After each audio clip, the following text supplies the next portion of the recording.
Horse Racing. Interviews is At the Races with Steve.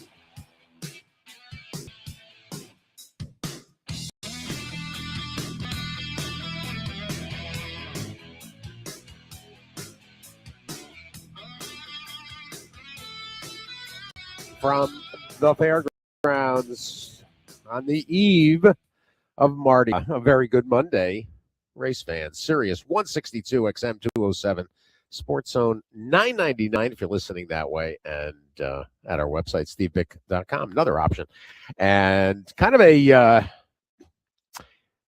blustery morning. And of course, we're racing here today. They're racing at Oaklawn. And in fact, we will talk to Steve Asmussen from Oaklawn, because Asmussen, there's no moss growing under. I texted him this morning, not knowing where he might be, but Oaklawn makes sense. And there is the Ozark Stake today. Here, the Mardi Gras tomorrow. Today's just sort of a rank and file kind of a card. Excuse me. But the festivities and the high spirits that this carnival produces is really unlike anything you can imagine. I know that at Churchill, was it Matt Wynn? That was a Matt, not Matt Wynn. Who said, if you ain't seen the Derby, you ain't seen nothing.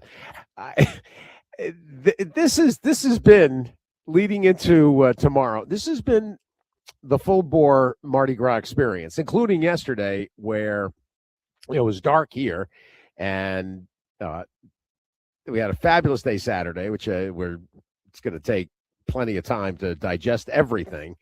But yesterday, the champ, Michael Bajcik, he had invited Tina and I down to the neighborhood, the area of town called Uptown, where a lot of the parades originate, and his family, actually his wife's family, and we had the nicest time.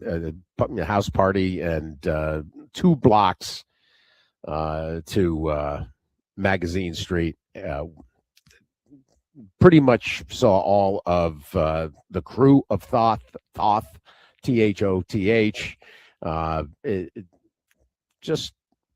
It's a scene like really like nothing you've ever experienced.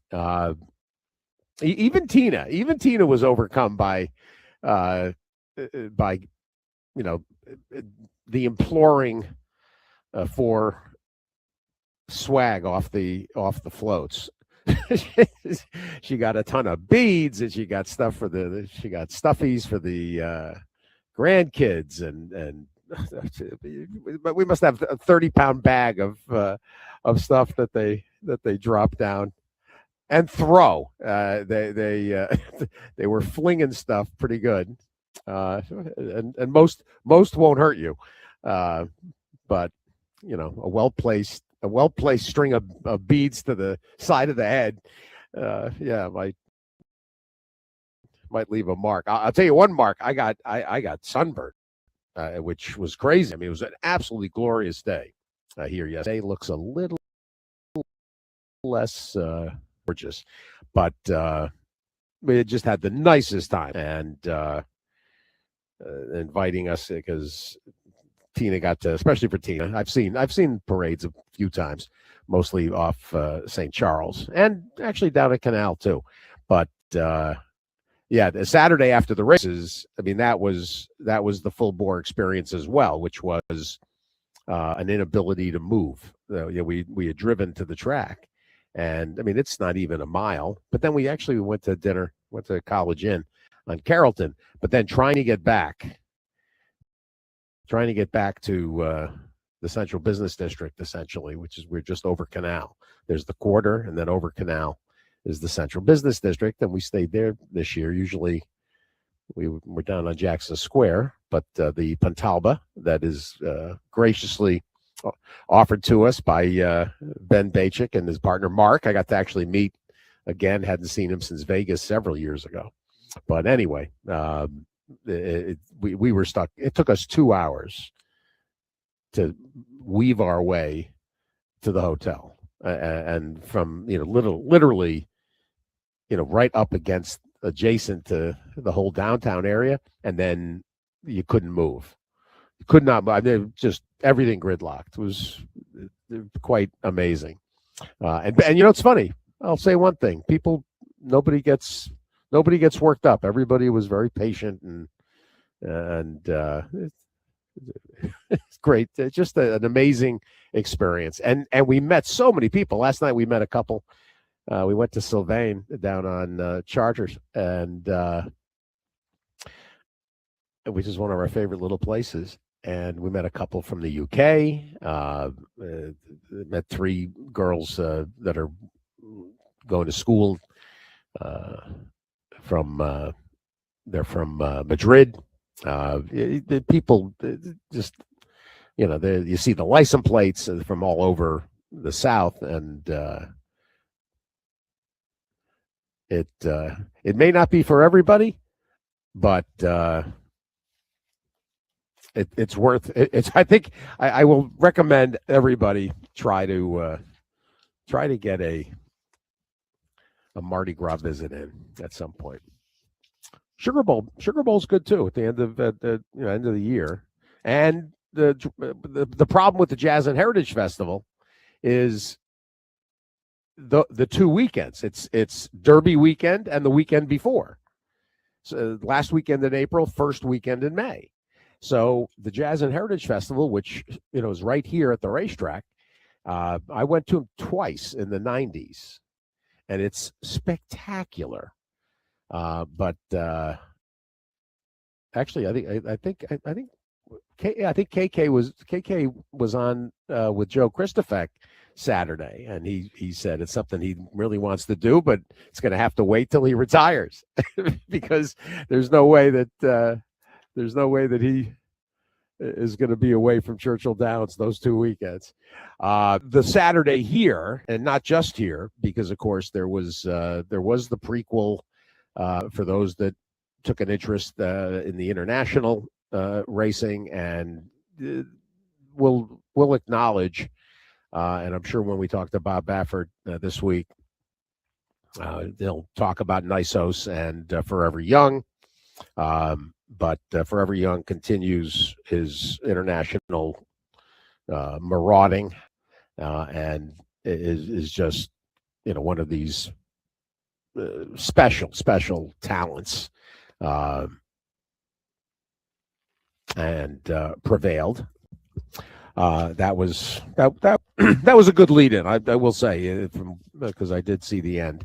I hadn't seen anything else, but I did see that, and that led into the action here. And actually, the action here had already started. There's a lot to digest, including the maidens. But when it came to the 3-year-old features, I think it's fair to say that while both of the anticipated and under the microscope winners, when it came to Paladin and Bella Ballerina, they both worked really hard to win, and they were both giving away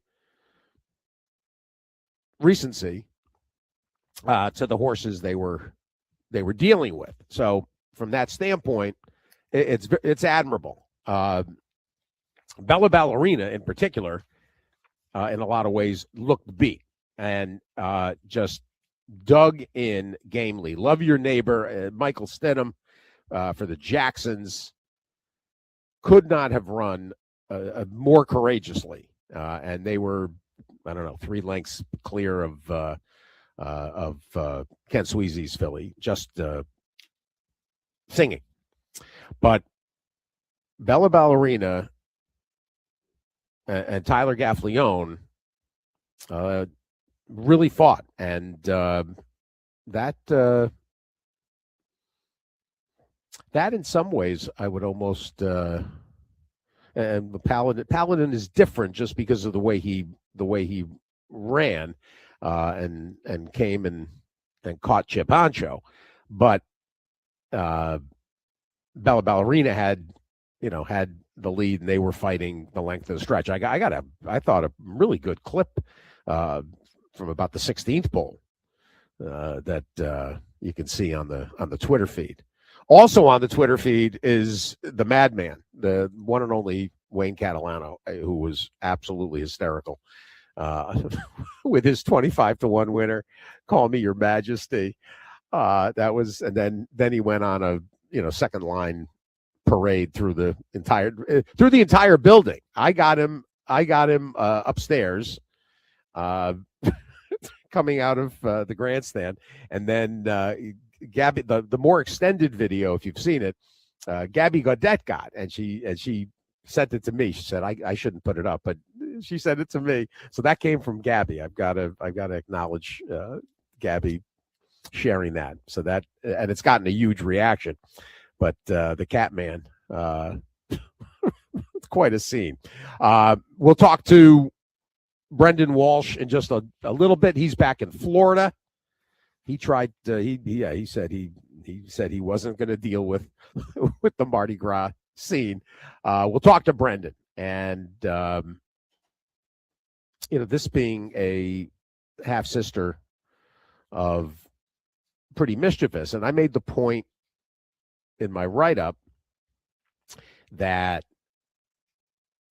she hasn't run as much. This was her third start. Pretty Mischievous won the Rachel in her fifth start. So we'll talk to Brendan about the comeback, what it might have taken, how much did it take out of her, because Gaffleone had to ask.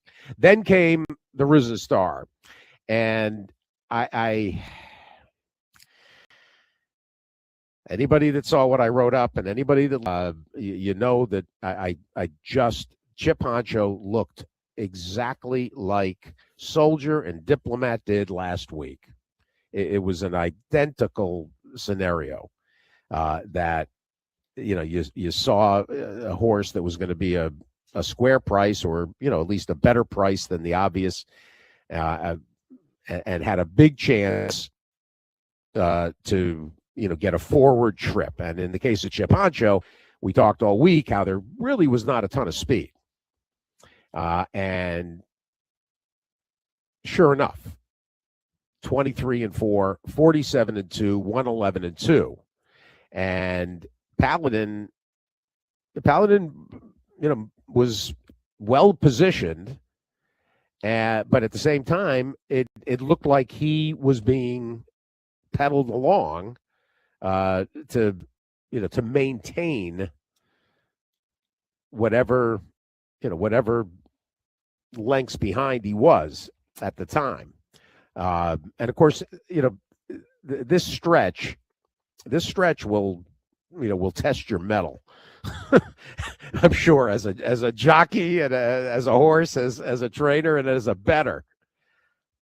Chip Honcho was 7-1, and I absolutely, I kept pushing send. I thought it was a really good opportunity, and it was. What are you gonna do? But in the last 75 yards, Paladin just started to, he was basically, I won't say he's one paced, but he was finishing just better enough than Chip Honcho, who you could tell needed the wire. And Paladin gets the nose, the head, then the shoulder past Chip Honcho. So I'm sure Chad, delighted with that, and a great way for him to come back at 3. the horse that is dirtied up out of this, that you want to keep a very close tab on going forward, is Golden Tempo. No chance on that racetrack, and came from way back. And the mile and 3/16 will absolutely be to his liking. Fig-wise, 93 buyer for Paladin, 84 for Bella Ballerina. Golden Tempo took another step forward, and Cherie DeVoe was not unhappy with that result. Might have been unhappy with a couple of other results, but not that one. He was quite satisfied with Golden Tempo. And the disappointment in there obviously was Courting, who just never really was involved. Barely got a call. And I don't know what Brad Cox is going to do with Quality Mischief.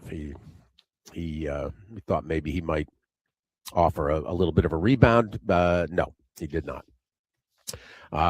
The rest of the card, hit show. I mean, there were so many good.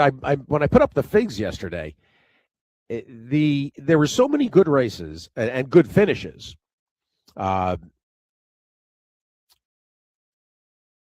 Sprinkled, throughout the card, and even early on in that maiden race that started things. CJ Thoroughbreds saw every time I saw Al Stahl Saturday, he was on the phone, so I never got to wave, but we never got to really talk.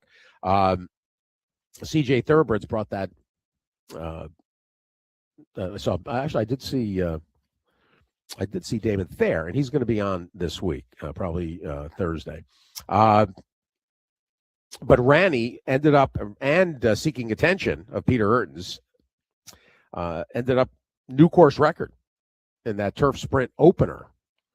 And Luis Saez, 4 wins on the day for Luis Saez, overshadowed only by Gaffleone sweeping the 3-year-old races.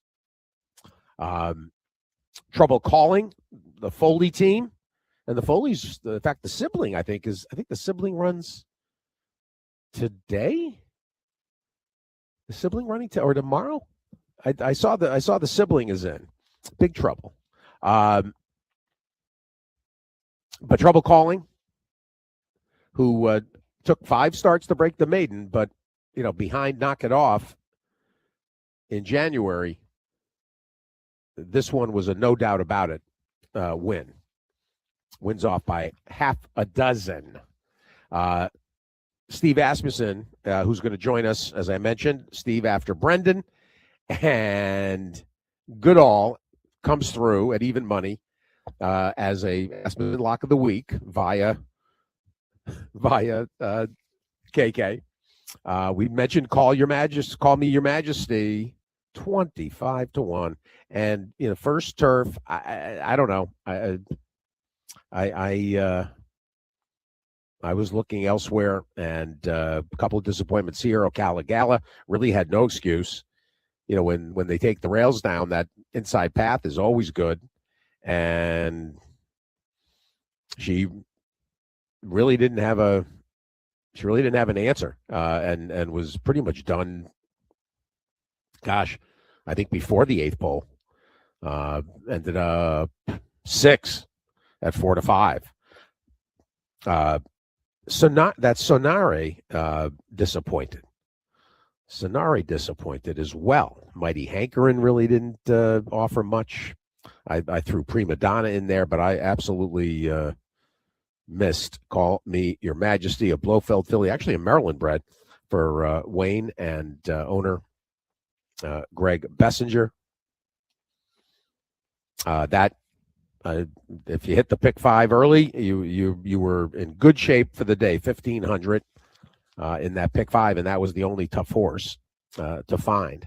And then Cherie, one of the nice results for Cherie on the day, Mandy was here too. Mandy was at Fairgrounds on Saturday. Awesome Gun, who kind of finally woke up for Cherie. Cherie said the horse has been driving them crazy at the barn because they absolutely know that there's talent. A gun runner, homebred out of Plum Awesome, the Curlin mare, and he just was taking his time, showing speed and putting him on the lead. Johnny's good for that. So Awesome Gun breaks through, and 86 buyer for it as well. Trouble calling a 91 if you're keeping tabs. So those were the maiden events. The other stakes, Expensive Queen. We'll talk to Brendan about her as well. Gets another win. She's now at a first stake win, but now is 3 for 4 in North America. So we'll get a little bit more detail on her. I would expect that Jose Ortiz would like the ride back on Maduro because he absolutely gave her no chance. If I would, based on how unhappy I was, I can only imagine how unhappy Peter Urton was and Lee Searing. I mentioned Hit Show. If you bet Accelerize, and you know that James Scully, James went out on the limb with as a single and as a big lean, and Accelerize did everything but get to the wire. And credit to Florent Giroux, who came back here, and this was a very good ride on Hit Show, and just nails Accelerize. And time to win, I thought ran well, beaten about a length for everything. I think there's still plenty of upside for that one. And then Lanyos, if there was a surprise to me on the day, it wasn't that I didn't think Lanyos could win by any means. I picked him third. I certainly didn't expect him to win like that. Mike, you don't come to Las Vegas and to mow green like that. I did not expect Lanyos to win like that. Montador and Capuna, who were the two horses who used, not good enough in here. Points, Brilliant Birdie, that's going to look like a ho-hum effort, but credit to Brian Hernandez for having Brilliant Birdie involved early and asking. I'd rather be blessed, as everybody kind of expected, set the pace, and Birdie chased. Jose Ortiz. Why couldn't he give you the ride on Maduro that he gave on Lanyos? So we'll talk to Steve Asmussen about Lanyos, who's really, as a 5-year-old, that's his 6th win, and that has got to get him. He made almost $2 million. Cantero's son, and I was on hand for that restricted win, right? Yeah, the Tappet win. And he's won the Commonwealth, he won the Woodchopper, the Tappet, and now another grade 3. So he didn't win a graded stake last year. And less than a length beaten in the Wise Dan, the Arlington, and then the opening verse. Yeah, so he's just a consistent quality animal. That's what Canteros gets you, actually. So there it is. There's your overview from a absolutely delightful and full day here on Gentilly at historic Fairgrounds Racecourse, as John Dooley says. Also, a quick note on Friday, last second Friday push by James. He got that lock fine around. So great job by James with a last second Friday push. And if we're acknowledging terrific opinions, Callie Francois, who gave you 3 of the 4 stakes, and I'm sure a lot of you use Jokestar, and she said she almost guaranteed the maiden, whatever it was, the nightcap, that maiden claimer, or low level, whatever it was, that claimer at a short price, the Jamie Ness, she said you use. So she gave you 4 out of the 5, and the 3 stake winners she gave out paid 12, 12, and 12. I think 1180, 1240, 1240. So thanks to Callie. Thanks to Brendan Walsh, who joins us now, and who told me earlier he hightailed it out of here. I had Bella Ballerina cooled out by the time you were on a plane. Yeah, no, I actually watched the ball train yesterday morning, Steve, and then I was out of there. But I didn't hang around from experience. Excuse me, from experience in New Orleans. It was time to get out of there as quick as possible. Well, you had obviously a satisfying Saturday and a busy one. Let's start with another Rachel win. The little sis of Pretty Mischievous. And in my write-up, Brendan, I mentioned that, this was only her 3rd start. Pretty Mischievous, it was her 5th start when she won this. Talk about her development, and she had to fight her way to the wire. Yeah, she did. Steve, I think we ran Pretty Mischievous a little more because when we got down there, when she was a 3-year-old, she hadn't won a stake, and they wanted to try and get a stakes win in her, so we ran her in the stake at Christmas time, and she won it. And then we went to the Rachel and went to the Fairgrounds Oaks, but this filly obviously had won the goldenrod, so we weren't under as much pressure to try and get a stakes win in her as we might have been with Pretty. So we were able to pick our spot here the other day, and thankfully it worked out well. Very pleasing effort, I thought. How tired, frankly, was she yesterday morning? Say that again, Steve. Sorry. Was she? How much did it take out of her? How knocked out was she? Because she wasn't. Yeah, she wasn't really knocked out. She had a hard enough race, but I remember thinking to myself when they were coming down the straight, and that filly looked like she might have her beaten. I thought, well, she's run well, and whether she had won or not, I think we would have walked away from there happy enough that she was at a point where we left enough improvement in her. And she should improve a ton for the race the other day. But she had other ideas, and I thought it was a very good hallmark of her to dig in and get back in front of that filly.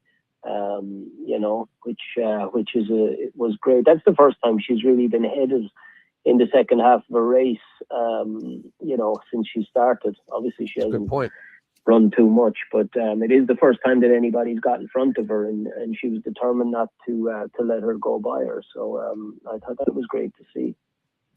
Was going to the lead the plan going in? It was if somebody didn't want to go crazy, but they seemed quite happy to let her go to the front. I don't think she's a filly that needs the lead, Steve. She, her 2 runs before that, the filly in the goldenrod went very quick up front, and she was quite content to sit in behind. That was kind of a funny race because that filly was rolling that day.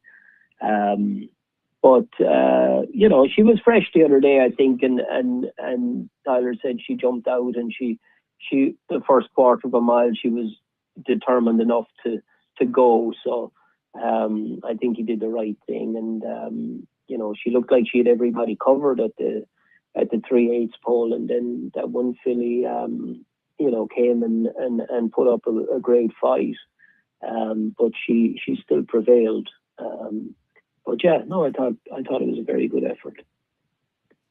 You talk about starting a season, with a hard fought gut check kind of a win. I'll tell you what that reminded me of fairly quickly was the Street Sense Any Given Saturday Tampa Bay Derby.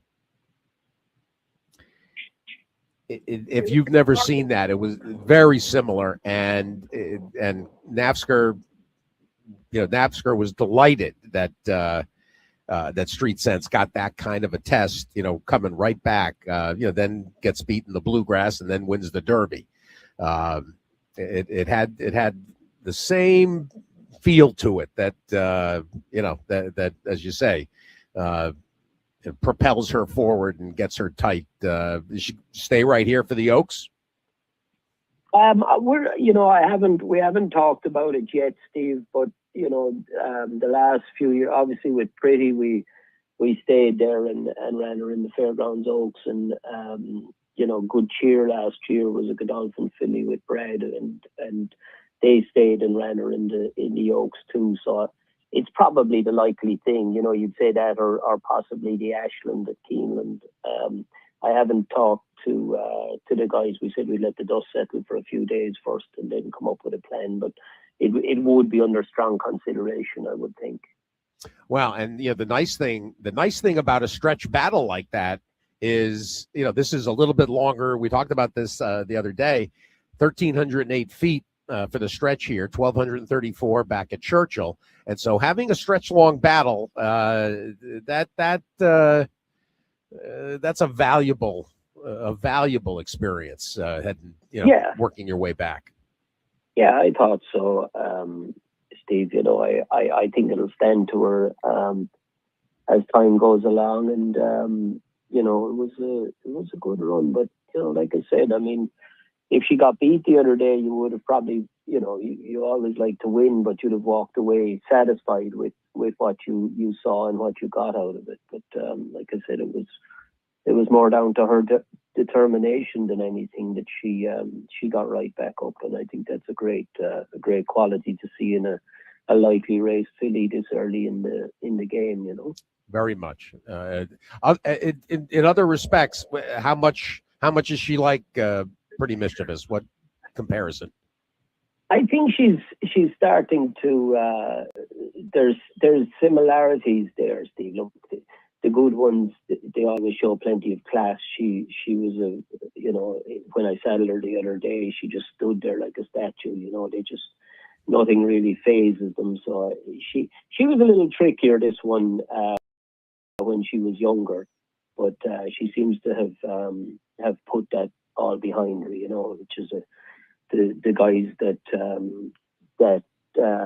have her down the Fairgrounds, Paul and Erin that gets on her, and that they've done a great job with her. And she's leveled off into a very classy type of filly now. So long may it continue. Two things. Is Pretty Sassy's in training, right?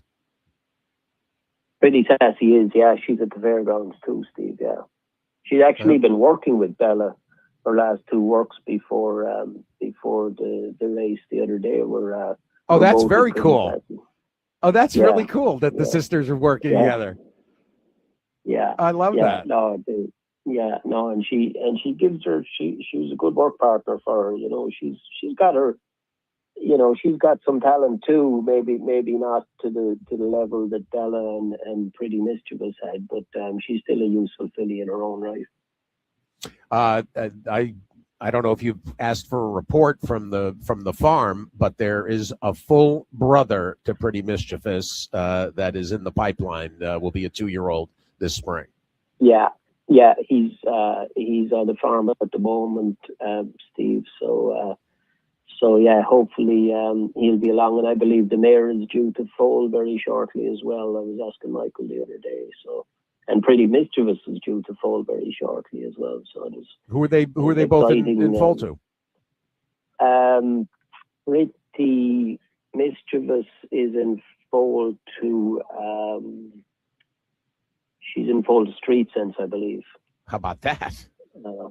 Yeah. which is an interesting. Well, because Bella, I Which is an mean, interesting one. that Bella, that very clever. And then who's the foal? The Pretty City Dancers carrying another Pretty sibling. City Dancer is in. She's in foal to Gunrunner. Ah, Yeah. interesting. So, yeah.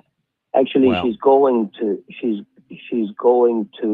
Gunrunner, Steve, this year. She isn't due to foal. She's actually she didn't have a foal last year. Now that I think about it, She was barren at 25. she was barren. To Into Mischief. So she's got the Into Mischief colt, and then she's got Just didn't get nothing, and covered. then she's going to Gunrunner this year. So. Well, she is Pretty City Dancer is the mare we're talking about, of course, and she's building a legacy for herself, for sure. And she's 12 years old, so Yeah, no, I mean, she's serious prudent, really, when you think about it. Yeah, 100%.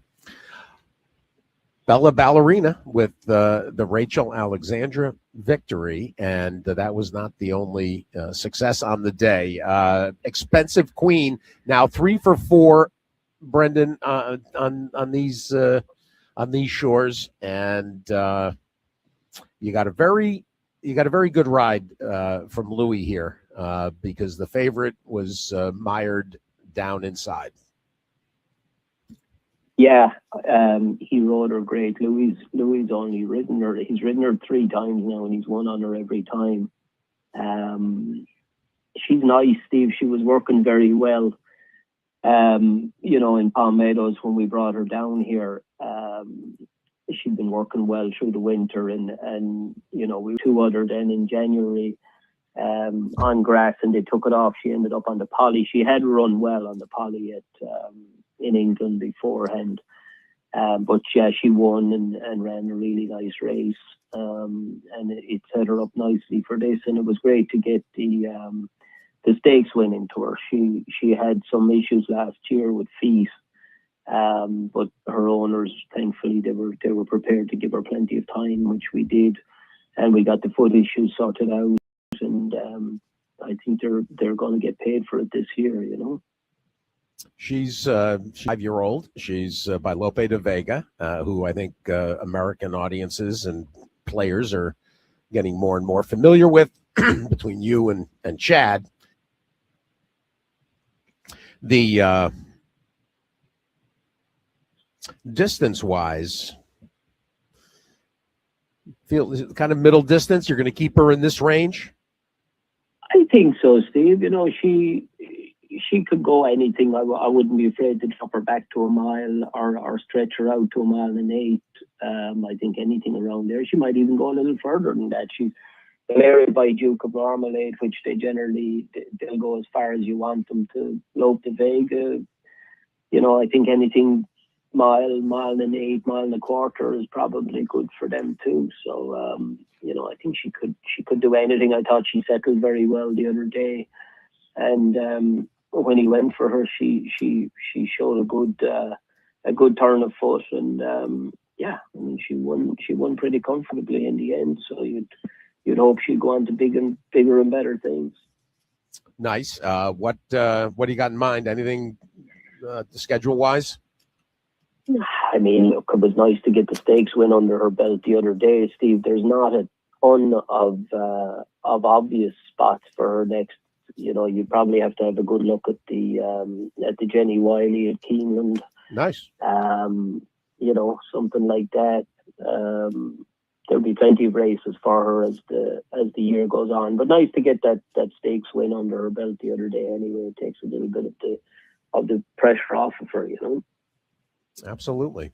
Expensive Queen, and there were a few people that tied on and got paid with her. That was all right. 1040.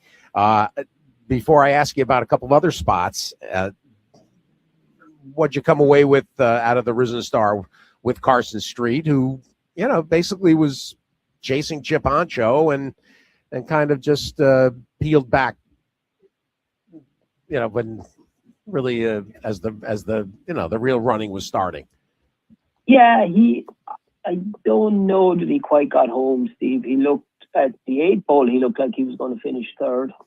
And then he got ran down kind of the last 16th of a mile. He was done, so maybe he doesn't need to quite go that far. I thought he put up a good effort again. He's a very he's got a big heart, that horse, and he tries very hard. He's never run a bad race since we've had him. So I think we'll probably go to something else. Maybe maybe a 1-turn mile suits him better. Yeah. But he is a useful horse. I think he's proven that. So maybe we'll just freshen him up a little bit and concentrate on having him ready maybe for Keeneland or Churchill and take it from there. Tell me about your thoughts on the Royal Delta. Your first time sending Nothing Like You out with the new ownership. Kind of a tough racetrack to come from off the pace. Yeah, it was a funny race, Steve. There wasn't a ton of pace on, which I think she might have appreciated a bit more pace. She got hung very wide and got bumped around a fair bit in the race too. But she tried hard, and I thought she ran okay. I think she definitely deserves another go at it. She was a huge price going into the race. So we'll try and find something a little easier for her, even though they're tough to find with a filly who's won. She's won 2 grade 2s, but I'd expect her to improve for having a race the other day, and it was her first run for us, so you're trying to learn about her yourself at that. But I thought she ran okay. I wasn't completely put off by her, and I think we'll get a better indication of where she's at the next time we run her. Very good. Looking ahead, turn toward what's coming up, and right here tomorrow, Savetta in the Mardi Gras. Yeah, Savetta, she's a nice filly, Steve. She won a stake in Florida last year. She's a sister to Santon, of course, who we won a couple of grade ones with. So she's been running well. She ran very well. Her last start on grass, she won a nice allowance race at Churchill in November. She reproduces that race tomorrow. It's a tough race, without a doubt. There's a couple of nice fillies in there, but I wouldn't think she's without a chance in there either. No, I don't. It is a tough crowd, and this is where you got Foley to deal with. Foley's got loaded wagon. Yeah, he does. Paul McGee has a nice filly in there too, as does Brad. Samantha's, so it's actually turned out to be a pretty decent salty race. bunch. Yeah.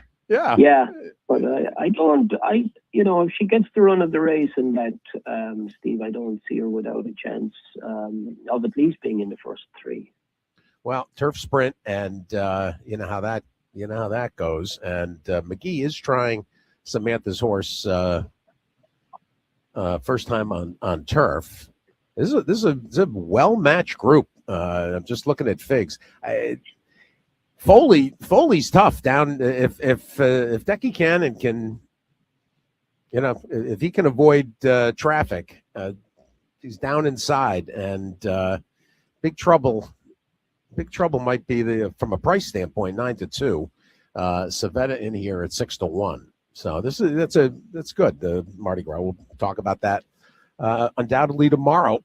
Staying on the stakes front, I see that Dame Laura will try the trophy, the Cincinnati Trophy on Friday. Yeah, she's a nice filly too, Steve. She ran very well last start to win a winner's race at Turfway. So I feel she's on the up. That was probably her most impressive run. So without a doubt, it would give her a very good chance on Friday. Nice. How about all these maidens? Who's who you're looking forward to the most? You must have 8 or 9 maidens this week.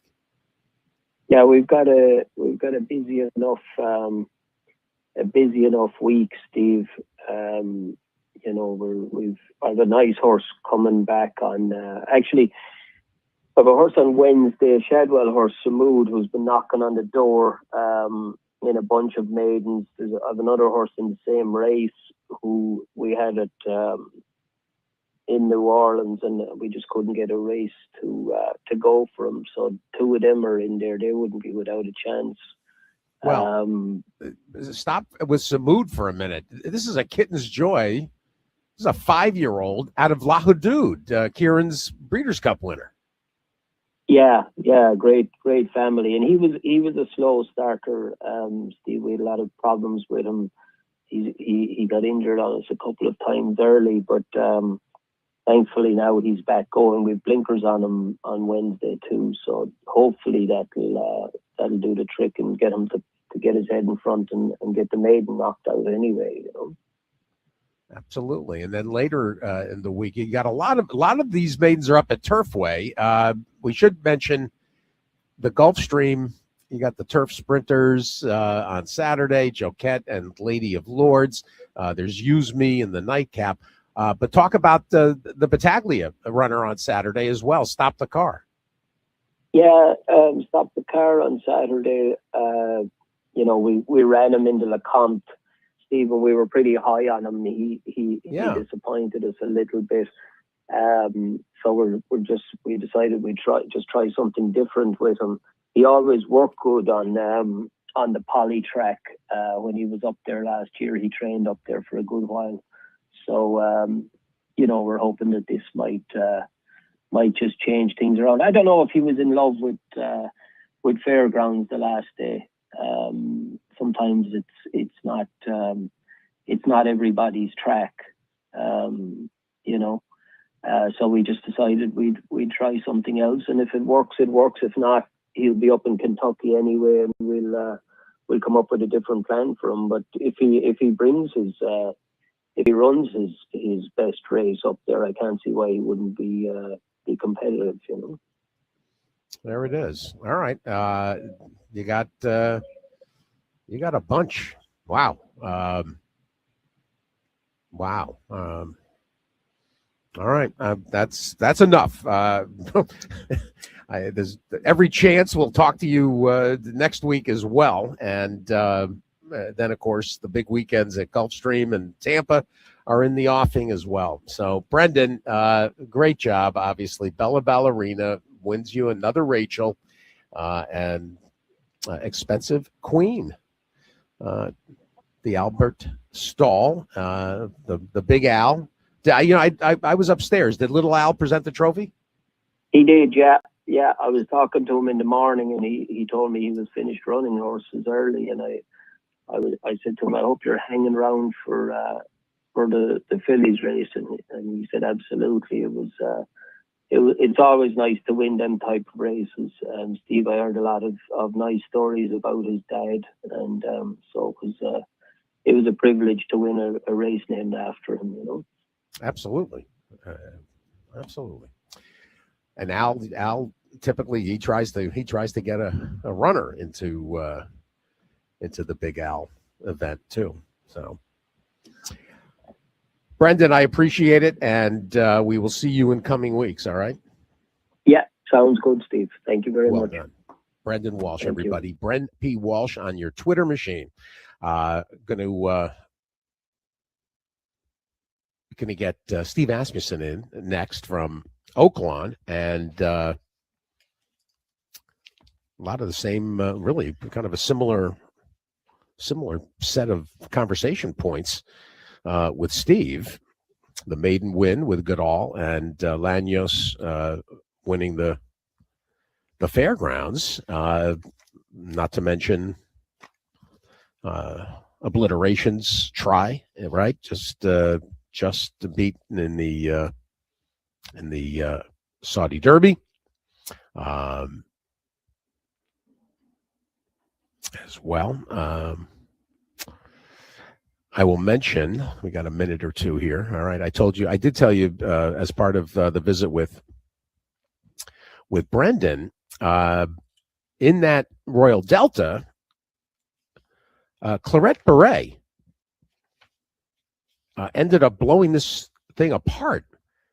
One off by 5 under Micah Husbands for Safi. And coming out of the inside information and stretching back out. So nice win, nice price too. Was over 8-1, 1860. Alpine Princess for Brad Cox second, and one of the other Safis, Eunomia, ended up third. So that was your action in the Royal Delta at Gulfstream. Steve Asmussen down at Oaklawn today, and there's about 8 venues running today for the Monday holiday, and then including here at Fairgrounds, and then tomorrow Mardi Gras card as well. Steve, congratulations on a busy, eclectic Saturday in particular. Good morning. Good morning. We got to start with Lanyos. I said earlier that I sure thought he could win. I didn't expect him to win with that kind of authority. It was really that was for him to look like that at 1 mile and an 1/8 is definitely probably his best race since Kentucky Downs. That's for sure. Well, and of course, Kentucky Downs, it's so different. But to do that here, that's pretty nice. He has started this season as a full-fledged 5-year-old horse. He's not a gelding. He's really started the year nicely. Just couldn't withstand Capuna, and in this case, no, he wasn't letting anybody get to him. Right. Off the freshening, like I said, he was second out before. Stepped up nicely on Saturday. Looked great through the wire. Plan is right now to running back in the Mervyn Muniz at the fairgrounds. Very nice. I had made a point, Steve, that in the earlier in the 8th, Jose Ortiz didn't give Maduro a great chance. So the way he rode Lanyos, you may have been the beneficiary of a once bitten, twice shy scenario. He wasn't going to get him in trouble. Lagnos has responded extremely well to Jose in the past. Well, and continues to do so. No, this is a nice win. I should before we go elsewhere. Gigante kind of just chased around the back. Yeah, I need to find the winner's circle with him. A nice big old horse that's obviously taken a couple of races off, and there's still good races left in him. He just needs to want it. I'm just looking at his record. He is 2 for 3 on the main track, Steve. He likes when they rain off. I know that.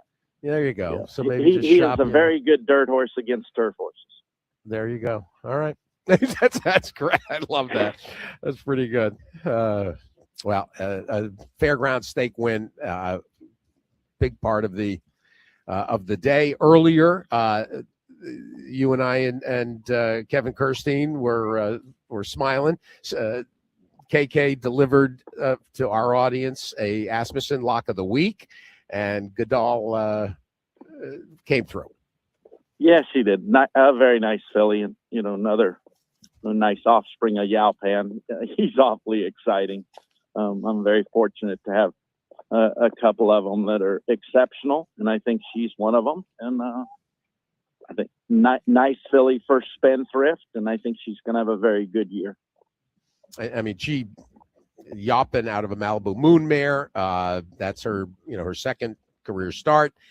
She ran very well from a wide post in that debut, and beaten only 3 lengths in her first start, and then comes back here. And Lakota, I tell you, Lakota Lady, I should mention Preston Ferris's firster that we did talk about on Friday. Ran well and was right. Very few races at the fairgrounds 44 and change or sub 45. So obviously exceptionally fast fillies. Well, and Goodall would not. She was not letting Lakota Lady pass, and Lakota Lady tried her a couple times in the stretch. Yeah, it's definitely good to see for her to win from the position she was in her second start. Having the race under her belt obviously helped in that regard. Well, obviously part of a full day, and I do want to talk about last week, and we got to talk about obliteration as well. But let's get a couple of other results in. We've also got Sunland.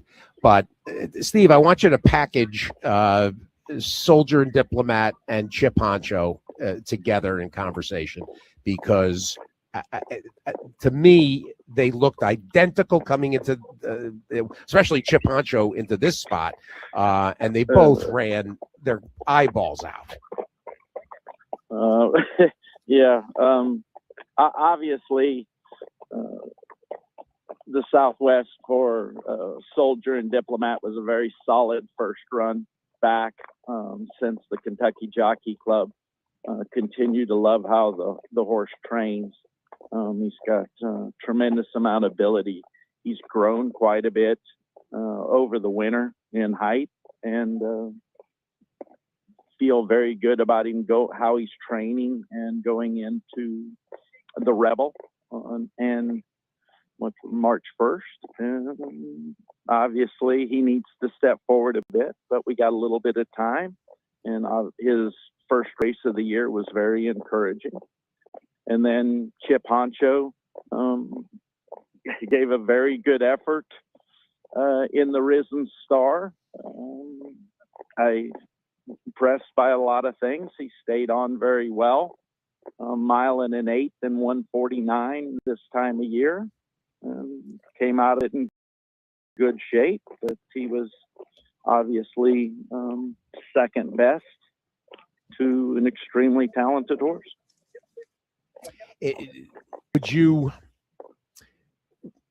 How would you characterize him getting caught late? Is it going to be tough for him to get much more ground at this point, or? I think that when you look at the race on a whole, obviously he beat who beat him in the Lecomte by a pretty good margin. So we are definitely moving in the right direction. That's true. Chip Honcho is a horse that has plenty of races in him, and he's taking them extremely well. So I think that the variables of what you have in you, what you've seen, and how often you can do it. I mean, he has that going for him, and it is easily his best race to date from a speed figure standpoint. Yep. And I love how he came out of it. Nice. I may enjoy the fact that Vladden's going to the Bluegrass even more. Yes. Well, and one thing, and we noted this, I think, in the handicapping sessions on Thursday, Friday, the Lecomte, he got launched from the 10 hole out of 10. And when he's been more inside, he's been nearly perfect. So, he might, the little bit of lost ground in that Lecomte might have cost him. And you bring up a great point that he decisioned Golden Tempo and Carson Street in here. And that does count for something. That's a good angle on it. By the way, I'm certainly going to give you the opportunity to to float that topic that you brought out on Saturday about weights. This was run at level. It is, for Derby points to be so critical and so important. And, the whole market basically is set by Derby horses, and, what would make anything worth what we continuously give for them as yearlings and 2-year-olds, with all of us dreaming about the same thing. I do think it's extremely peculiar that Kentucky Derby preps have weight allowances, and just soldier and diplomat in the Southwest giving 5 pounds to the winner and the third place finisher. Yep. Is I think weighted stakes races are outdated, but that's me. And this is this something you've brought up with Ben or with?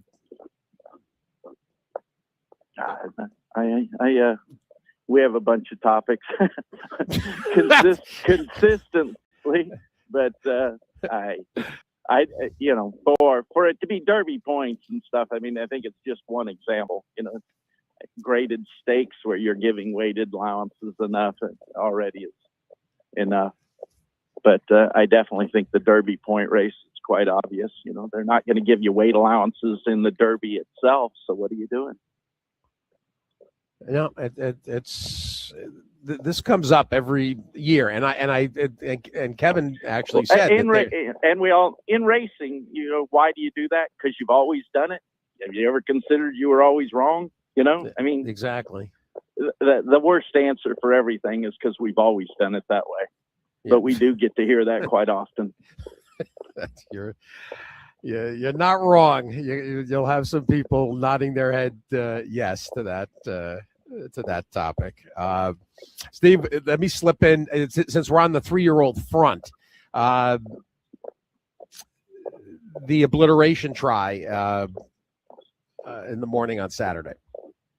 Yeah, he ran it almost identically to Chip Honcho, Ackerley, and for them to start their morning at 8 o'clock screaming and to finish it at 6 p.m. screaming in the exact same position. But both of them gave valiant efforts. So proud to have both horses and how hard they tried, and obviously the quality that both of them have. And obliteration will fly back over here, a little time in quarantine in Chicago, and off of the Saudi Derby 1-turn mile. It makes a race like the Pat Day Mile an obvious goal for him. Nice. I was going to say how you'd move forward from here. Very nice. Obliteration, and Sunland yesterday. I think just fillies, right? Yeah, just the fillies out yesterday. Yeah. Touch of Magic was second in the Oaks. There for a minute, I thought we were going to get kissed up watching the inquiry and the replay. That did not necessarily involve me, but still, nonetheless, thought there for a second we might get moved up, but she ended up second. But she's a big pedigreed filly that has a nice future and that is going to continuously get better with time. You won one of the Texas Preview stakes as well at Sam Houston Saturday. Raised the bar. I don't think we've talked. We haven't talked about the Ladies Classic winner. Yeah, the perfect shot.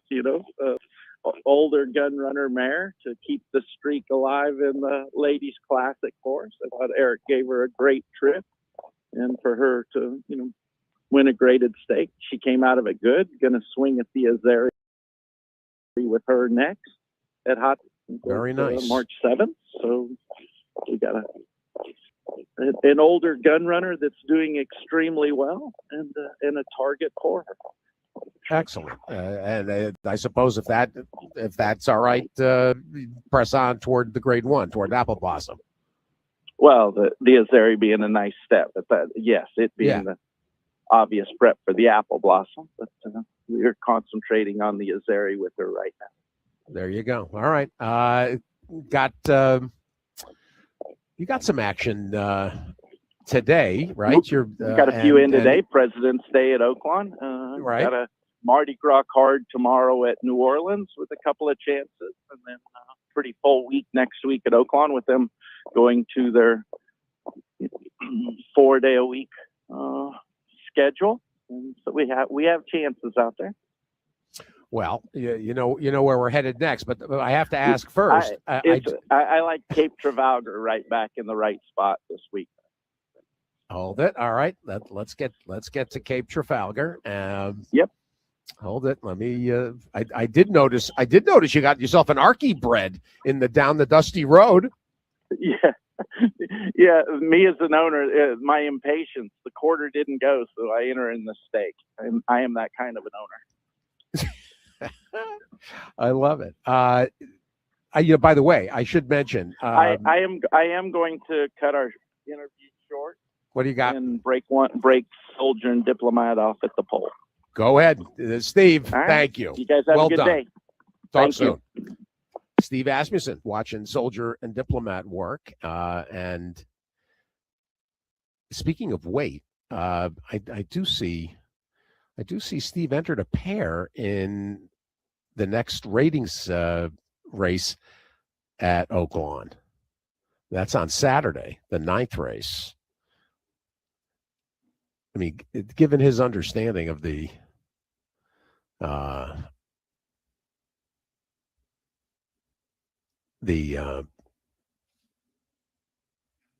condition book, I'd be very curious to see what his thoughts are on the ratings handicap. And for those of you that are looking for the Asmussen Lock of the Week, Cape Trafalgar will come in the second race on Thursday at Oaklawn. And Eric, I was going to bring up with Steve, but we had, next time we talk,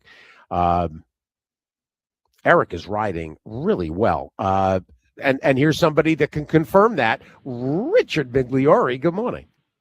Good morning. Yeah, he is. He's riding outstanding.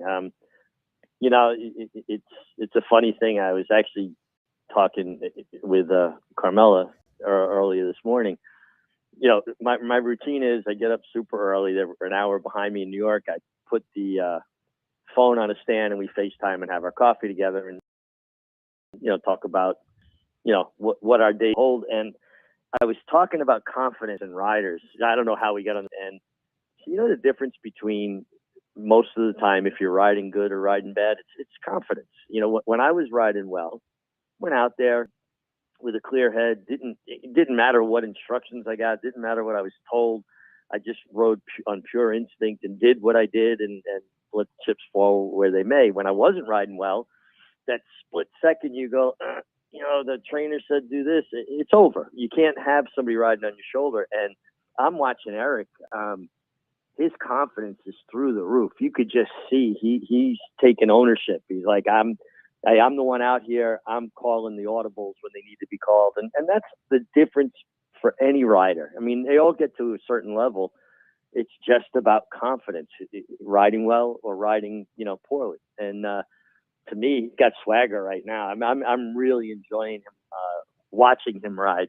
And he's gotten physically much stronger. There's a maturation with riders after they've ridden for a certain amount of time and they've got so many races under their belt where their body comes into themselves. It's hard for me to watch some of the videos back, like the first 6 months I was riding because I just looked so weak. But then you see it start to kind of, your body matures to a point. And I love everything I'm seeing from him. It's been fun to watch. Was there actual film when you started riding? How is it? Are you watching Okay. Super 8? All right, wise guy. Watching kinescopes of. Well, it's on the old 8mm reel to reel. Exactly. Exactly. And, Now, what is it? Movie Tone this week. Movie Tone News. Local youngster Richard Migliore making a name for himself on the circuit in New York. And you see that like herky jerky walk, and you wave at the camera. We don't want to say that. We don't want to say Mig's been around forever, but C.C. Cook took his first win photo. Well, you know, it was actually kind of really a very nice thing.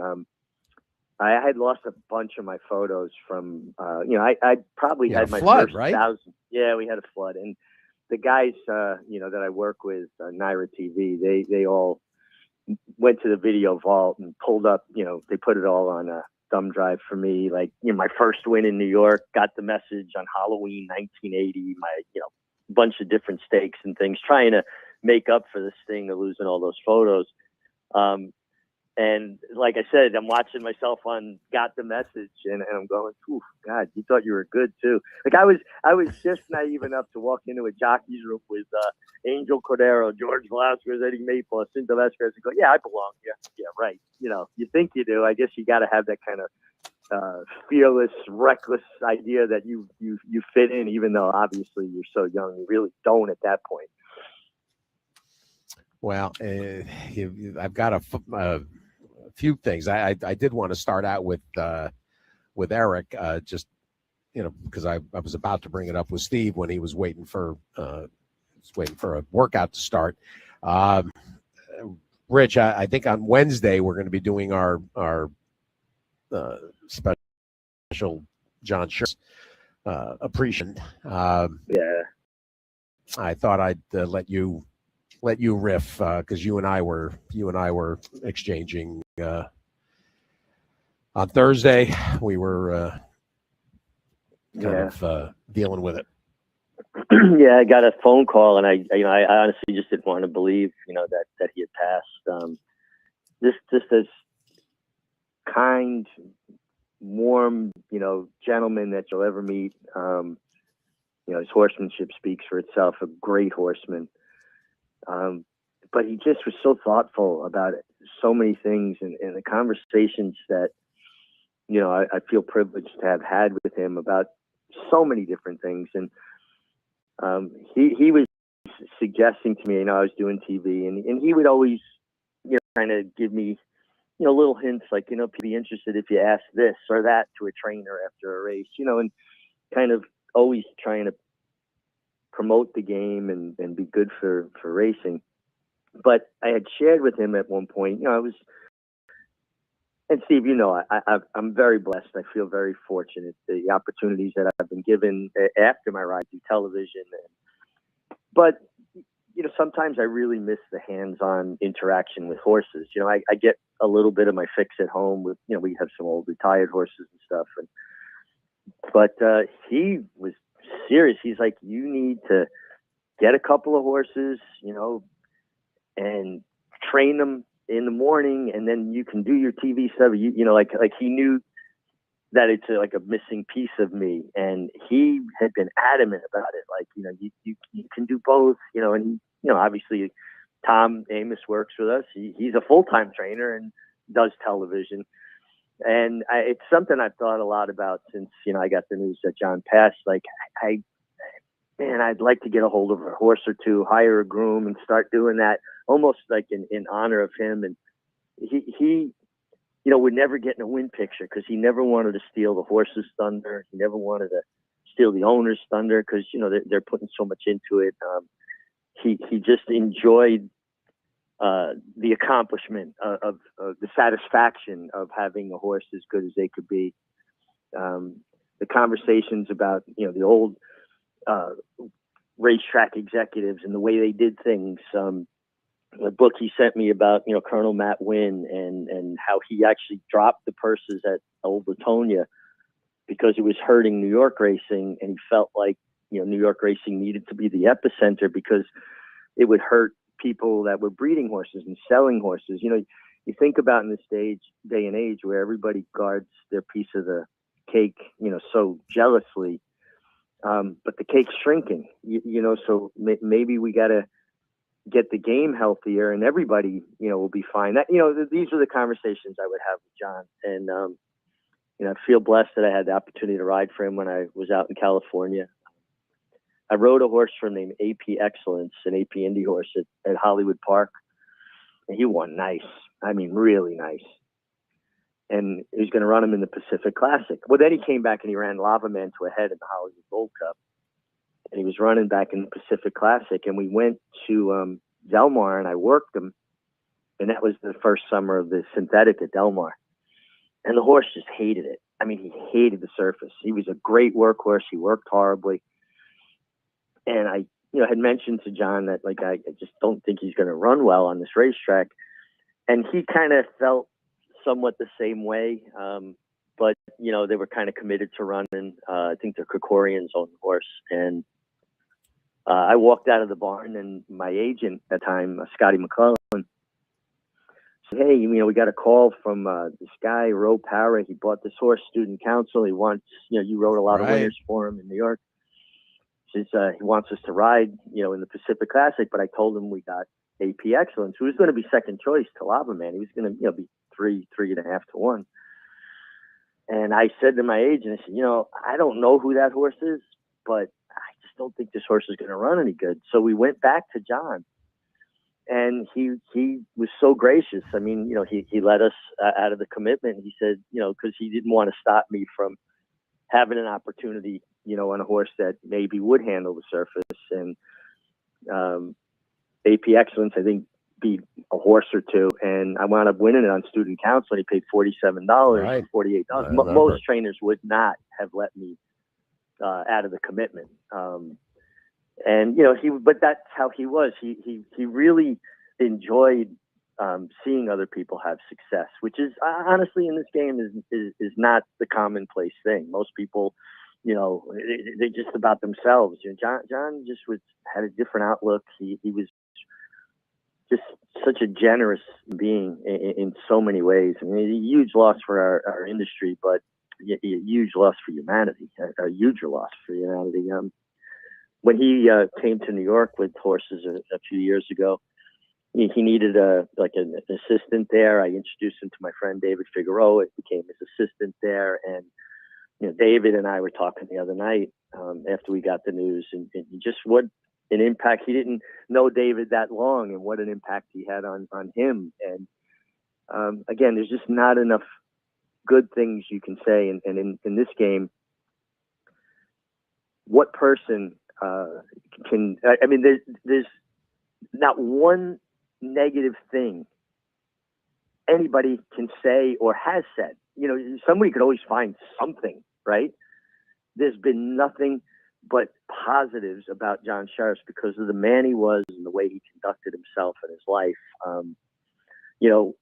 We showed that cart talk that Jonathan Kinchin did over the summer with him when he was at Saratoga with Baeza. And it was very emotional. He showed him the video of Mike Smith after Zenyatta was defeated by Blame at Churchill Downs.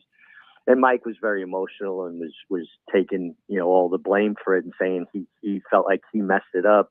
And he was crying. And John started crying. And he goes, I never saw that video. And my man Mike, he shouldn't feel like, you could see how it impacted him. A lot of trainers would have been like, yeah, I wish he would have, warmed her up more and put her in the game or whatever. They would have, not John. He was like, man, that's my guy. And like, you could see he hated seeing him in pain.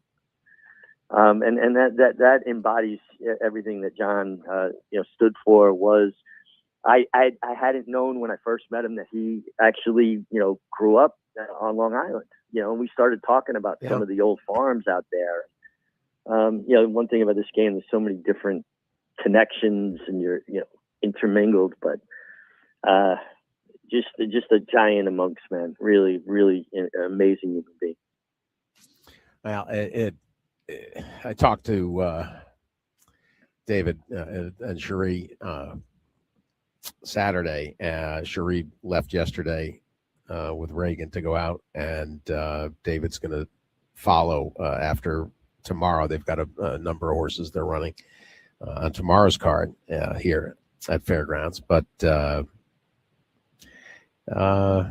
David said he's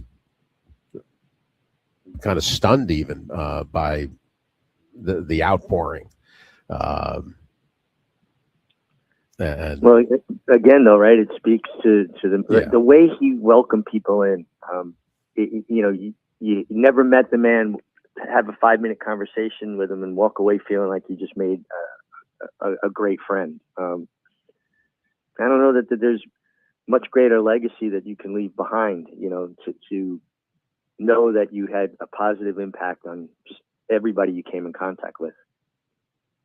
Well, we're going to we're shooting for Wednesday to pay tribute, and there, as you can sense, I mean, there's just going to be a parade of people that had, that have had the same kind of experiences with John. And as Hammer said, and I'm really grateful to Hammer for helping me start the show Friday, because it was going to be difficult. But Hammer, I thought, had a perfect kind of framing. That once you got past not standoffish, John, if you wanted to get to know him, it would take a little bit of an effort to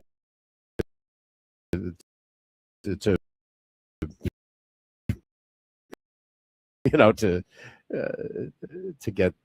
Show that I had never dropped anybody, and I couched it with on purpose. I mean, by accident. That's how I couched it. I wish I could say I never dropped anybody. I have a temper, and I did something crazy one day, and that's not to say someone didn't drop themselves running up behind me or something. But he said that Nelson Arroyo, Norberto Arroyo's brother, said to him that I dropped him one day at Aqueduct. And when he started telling me that, because he had heard me say that on your show, I gave him a little bit of a wink, and I said, I did say by accident, didn't I?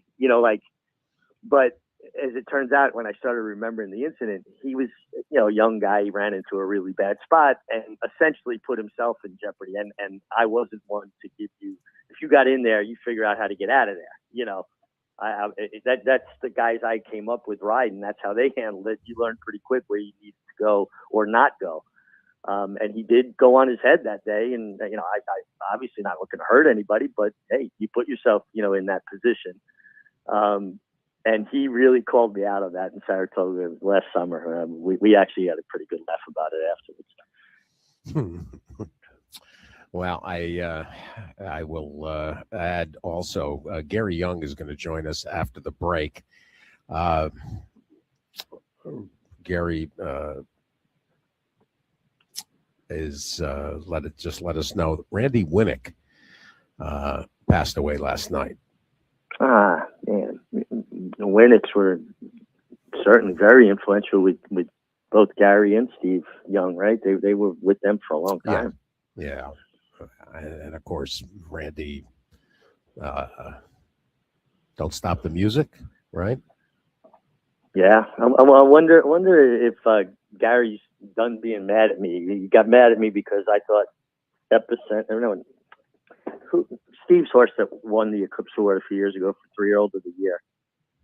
And a horse that Gary was involved with, I think, was runner-up in the voting, and I liked the other horse. It's just my opinion.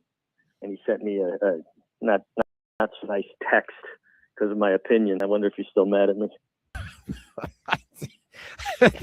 I won't ask. That's in your court. Yeah, listen. I mean, this game's about opinions. I mean, no, exactly. How did racing start? Mine's faster than yours, right? Exactly. exactly right. Speaking of, so Gary's going to join us and pay tribute to Randy Winnick, who, as you say, one of Great the with names him. in the game's Yeah. in the game's history. And I'm sure he'll also talk about John. Rich, when it came to the weekend, and now it's not just the weekend, it's stretching out. After the weather broke in New York, and you're watching from afar, of course, now at Oakland, so it's not really the same as having it filling out in front of you. The situation with the track and this pronounced bias that just will not seem to abate. Yeah, and I guess people want to blame the maintenance crew, Glenn Kozak and his crew, but winter race, for years you would get biases, and it just has a lot to do with the kind of weather you're encountering and what you can or can't do with a racetrack. And obviously in New York we had all that snow and then deep freeze, and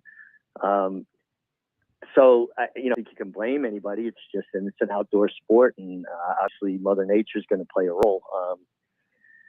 For years on the Intertrack, everybody would say, speed is king, but realize it wasn't as much because, there was a part of the track. So, obviously, if you have speed, you can get to the rail if the rail's good.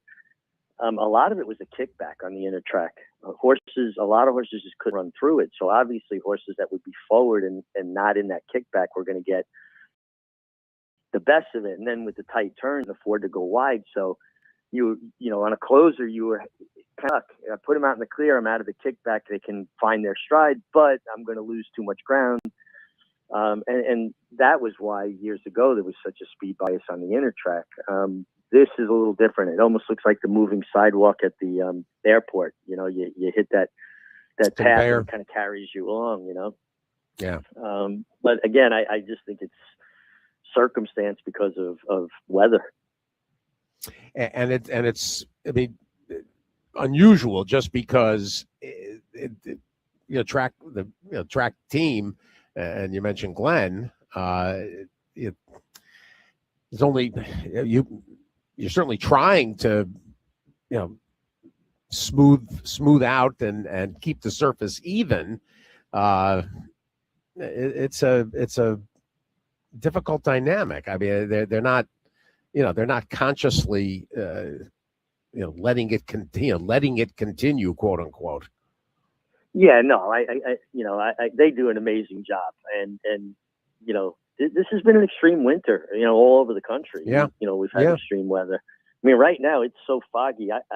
I'm just off the lake here, Lake Hamilton. I can't see the lake; it's so foggy in the moment. But I'm sure it'll burn off before the afternoon.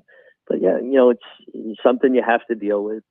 I'm kind of getting excited about, Belmont's not that far away from opening, the new Belmont, and I'm really curious to see next winter what winter racing is going to look like at Belmont.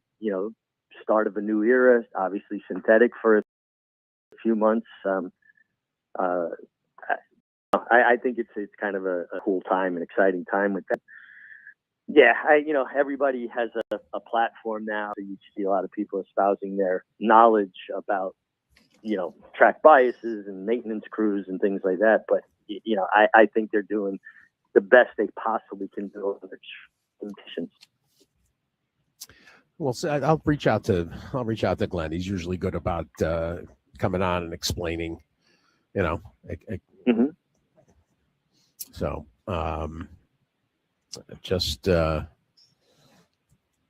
your attention for a minute to the Oaklawn action, and was very pleased for Dan Ward to come back with Majestic Oops and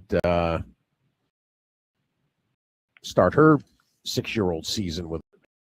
She was really good. I actually talked with Dan for a little bit yesterday. I got to make a decision. Do I want to concentrate, stretch out? She's been successful in both. But my take on it, and I told him this, was the way she finished and the way she settles. Because sometimes going longer, she can get in the bridle a little too much, a little bit. But sprinting, they just outfoot her. She's off the bridle. But the way she finished, she came home the last furlong was 11-4, so she had to come home in 11-3 because she was still making up ground at that point. That's racehorse time. I mean, when they can finish like that, a lot of horses are going to have a hard time containing them late if they're coming home that good. And she's already a grade 1 place mare sprinting in the ballerina. My suggestion would be to keep her short. I think she'd be terror as a closing sprinter.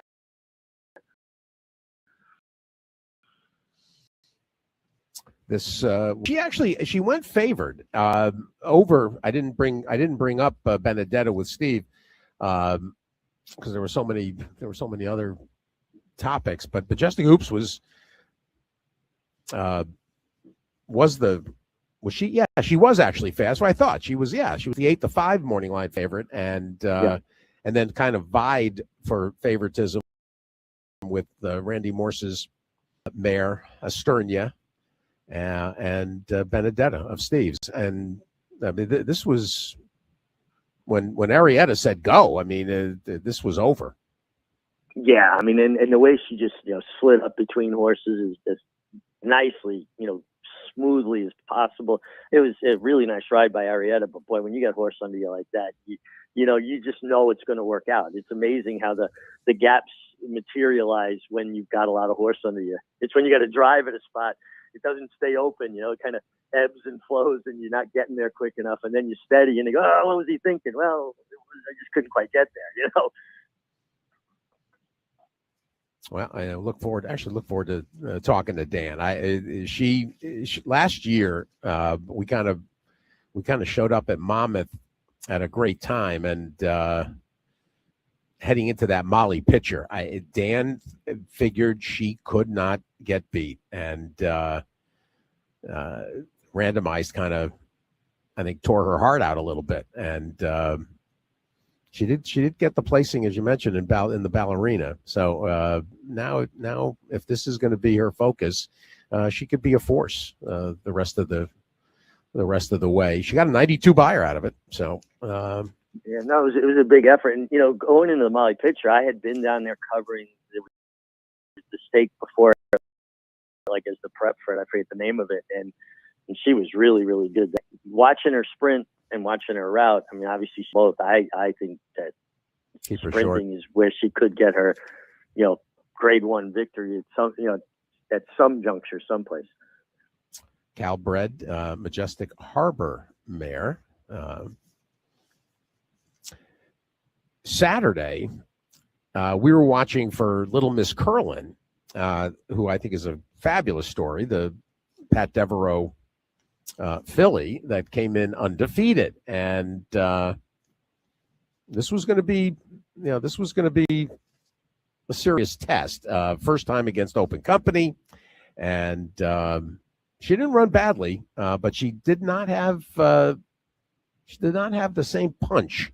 Everybody was chasing the second choice, the City of Light filly, DJ, and Cassie had every weekend's a big weekend. He swept the stakes at Tampa, the Lightning City, and the Turf Dash, and win this Dixie Belle, and French Friction just ran away from him. She is impressive.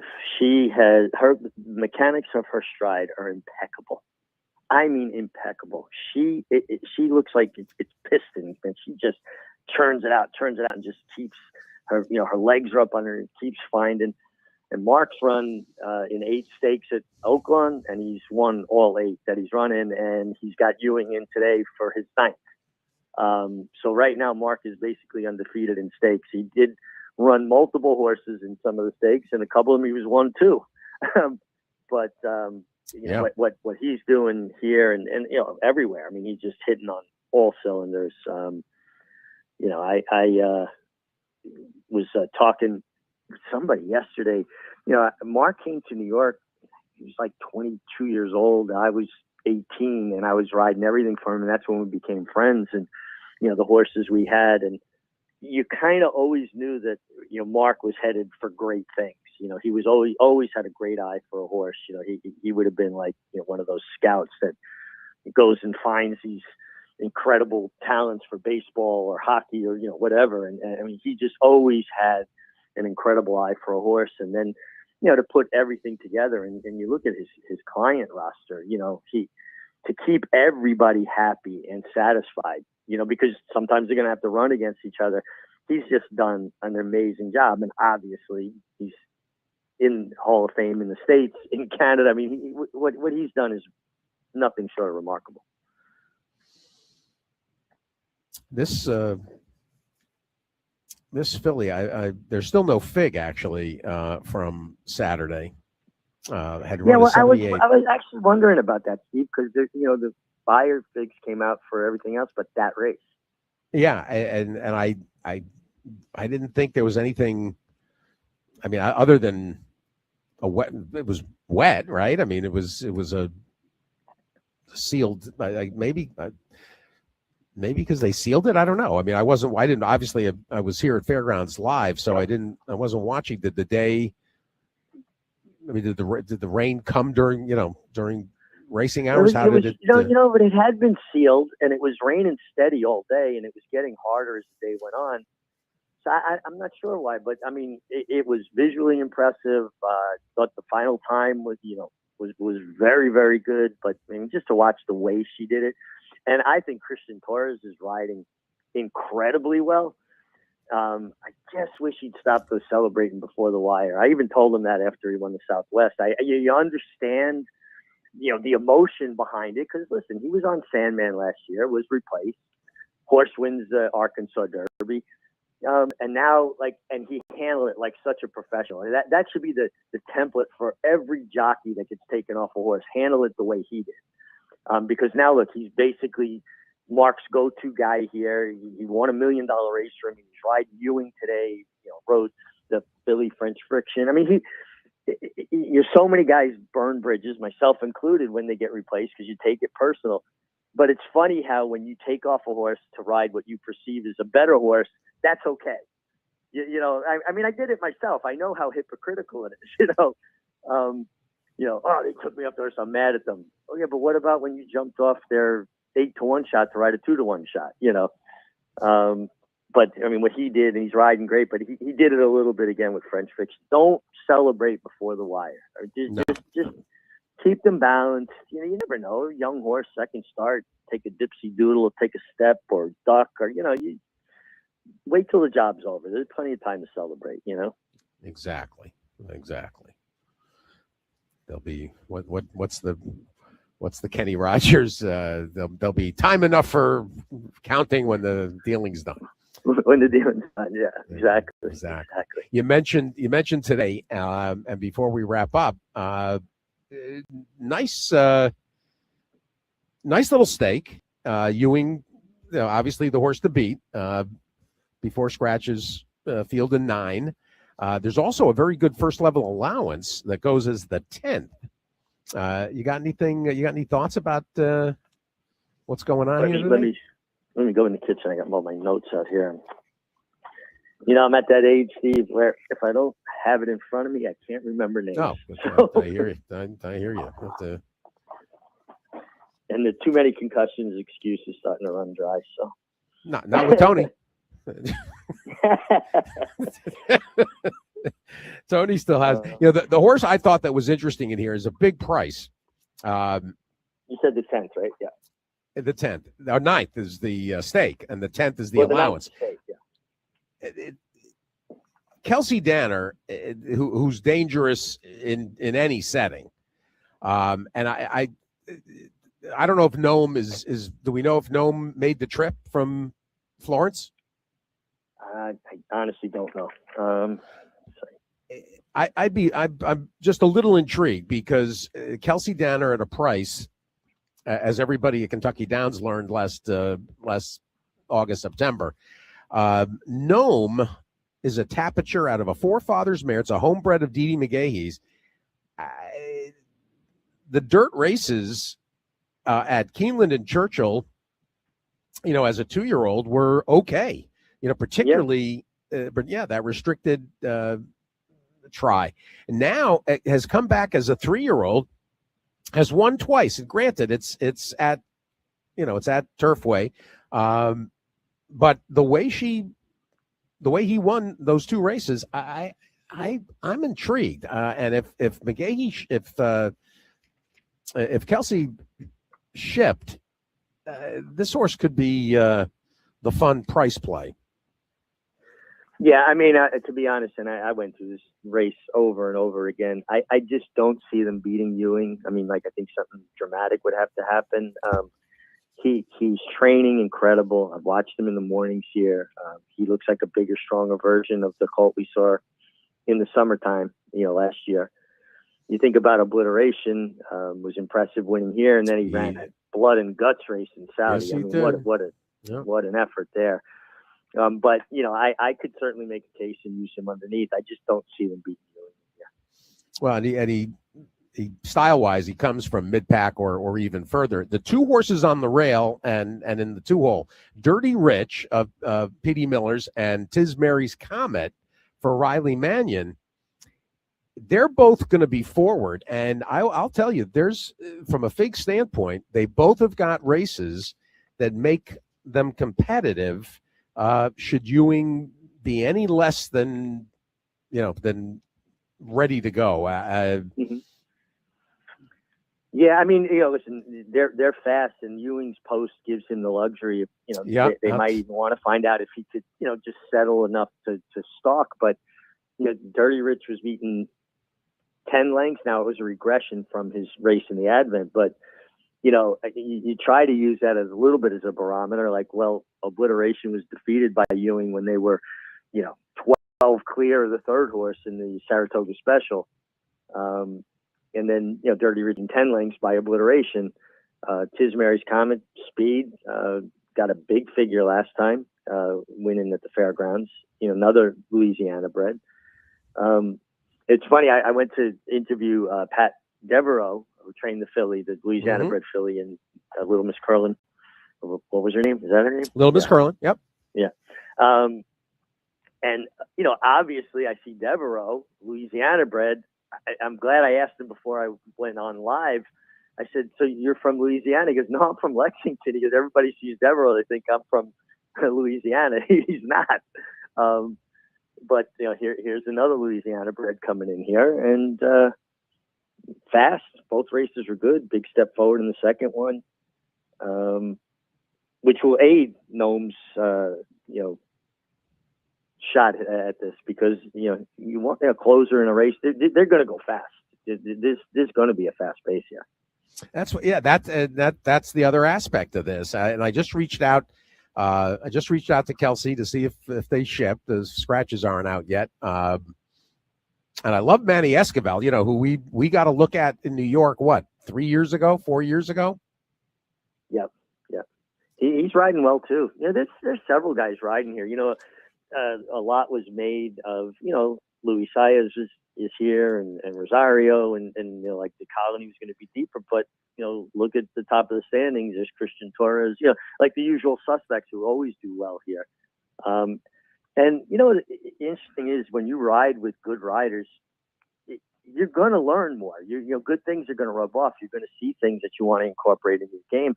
And I definitely see that with Christian Torres. He's doing things, even looks to me neater, tighter on horses. And when you ride with guys that look good on horses, you don't want to be the guy that stands out not looking as good, right? So you really tighten up your game. So I think it's been actually good for these guys to have, a little bit different or, tougher competition, if you will. How about that 10th? Let's look at this allowance, a mile. These are 4 and ups, and Gunrunner Charlie from Miller as well. It was having a terrific, really having a terrific season. I look outside. Crisis Manager is 5-2 for Amos. I've been here for 4 days. I haven't seen Amos yet. That's surprising, right? Yeah. Yeah, no, this is a really nice race. I mean, Crisis Manager took the worst of it with the dry. I don't like outside posts that don't go on 2 turns. Just you got to get lucky and work out a trip. But I mean, he does have enough speed to probably find some gap someplace, and he's got a horse coming out of a sprint right inside of him that maybe could spread the field a little bit, with blinkers on. In Divine Justice, but no, it's a good race. So my thing is if I'm kind of leaning one way or the other, I'll always lean towards the inside posts. Dan Samo coming out of a big effort. Looked to me like he might be a horse that maybe idles a bit when he hits the front, because I thought he kind of took the lead in between calls last time, and I thought his head came up a little, and then he got caught just because he got to floating a little bit. Faust is not without a chance on the stretch out. Gun Runner Charlie you talked about, certainly a contender. No, this is a really good race. You got a horse on the inside. I was a little bit interested. Viking from the Randy Morse one, first time gelding. Has a couple efforts, but he's on the stretch out, but he gets a great post. Inside post with a short run to the first turn.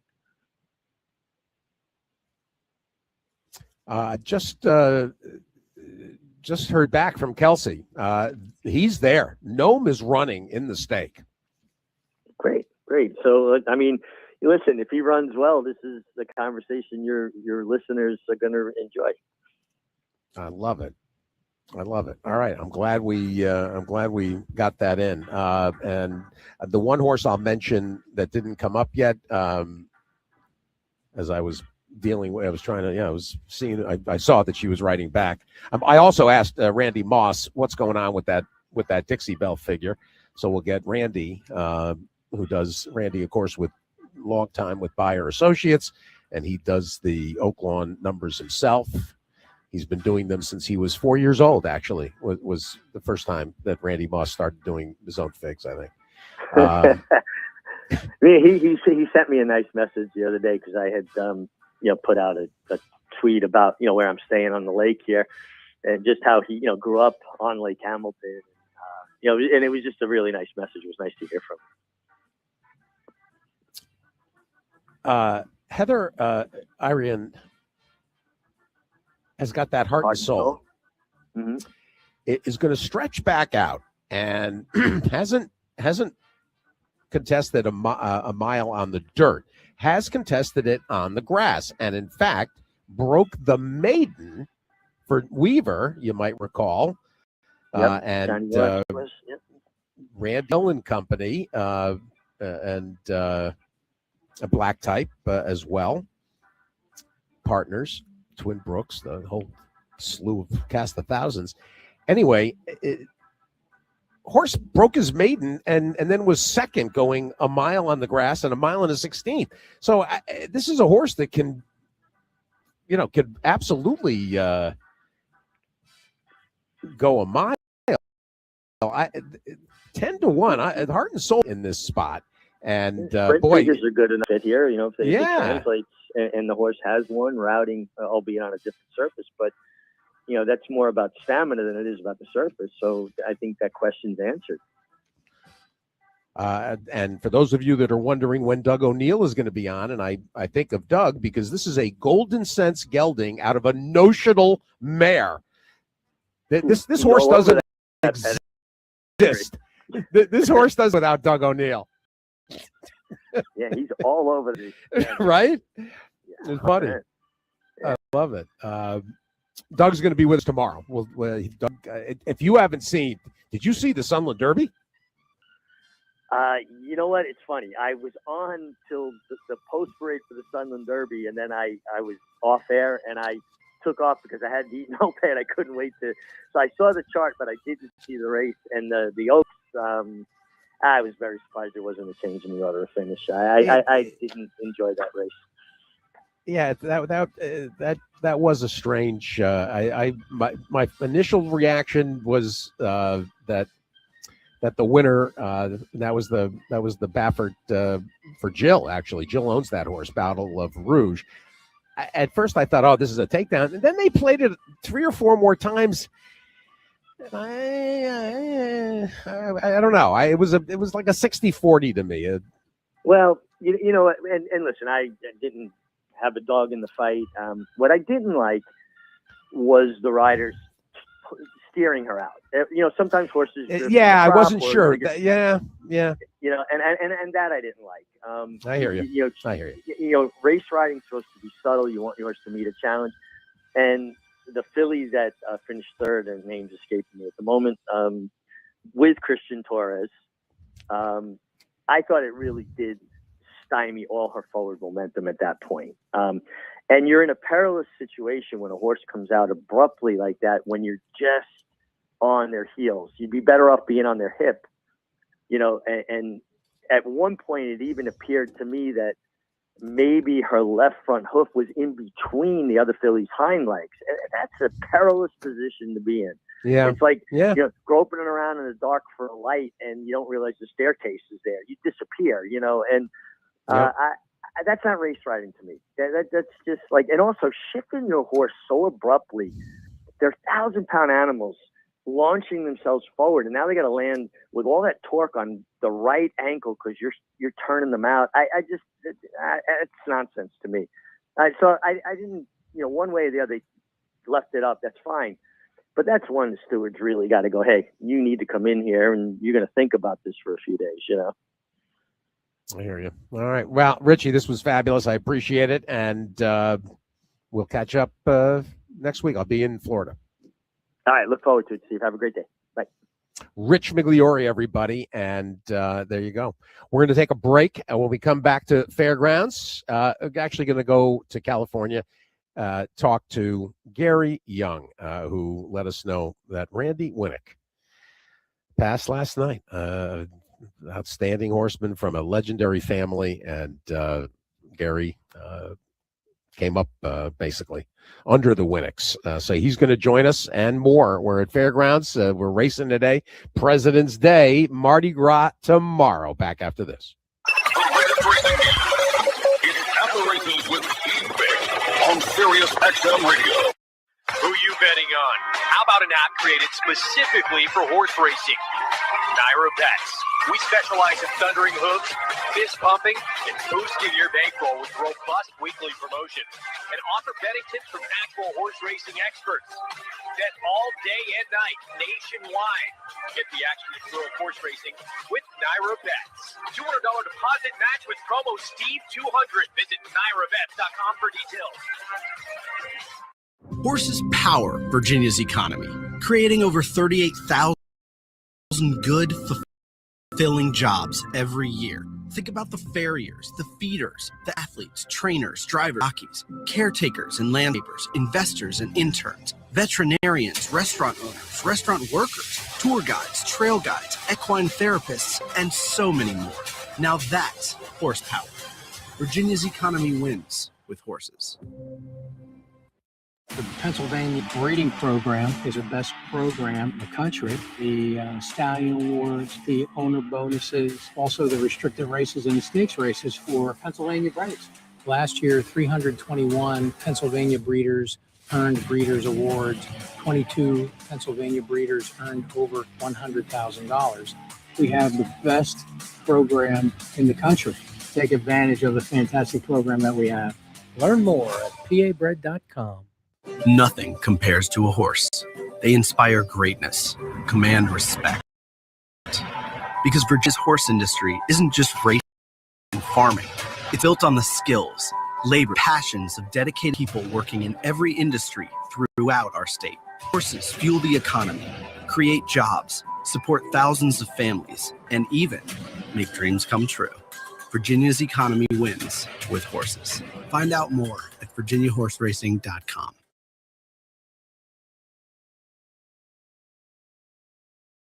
Sirius XM Sports presents At the Races with Steve Byk. Horse racing, handicapping, interviews. This is At the Races with Steve Byk.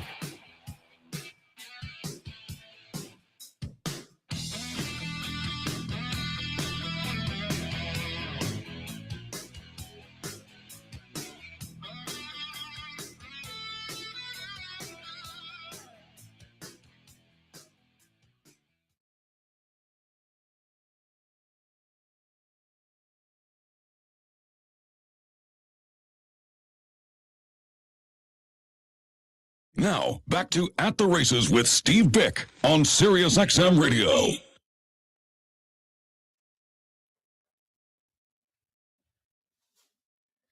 Sirius XM Sports presents At the Races with Steve Byk.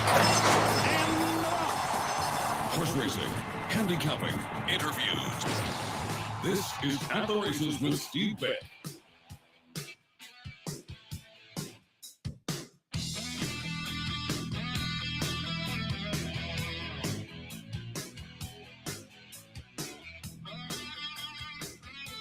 We're back about 5 minutes to the top of the hour. Thanks to Mick for a fun visit, and even with the John Sheriff's reminiscence, and we're going to actually have a second, unfortunately, another homage coming out here, because Gary Young is going to join us, and he let us know that Randy Winnick passed last night, and I've heard countless stories, and we'll let Gary explain just how influential the Winnicks have been, and for him in particular, for Gary, in his life and his career. Just heard from Randy Moss as well, and the Dixie Belle is coming back with an 84 buyer for French Friction. All right, there we go. There's your answer. So we're getting we're getting everything we need to know. We got a 20-1 shot to play with in the Ozark, and we got an answer as well about that filly. All right. I was sort of hoping Randy would explain to me, what made the figure hard to arrive at.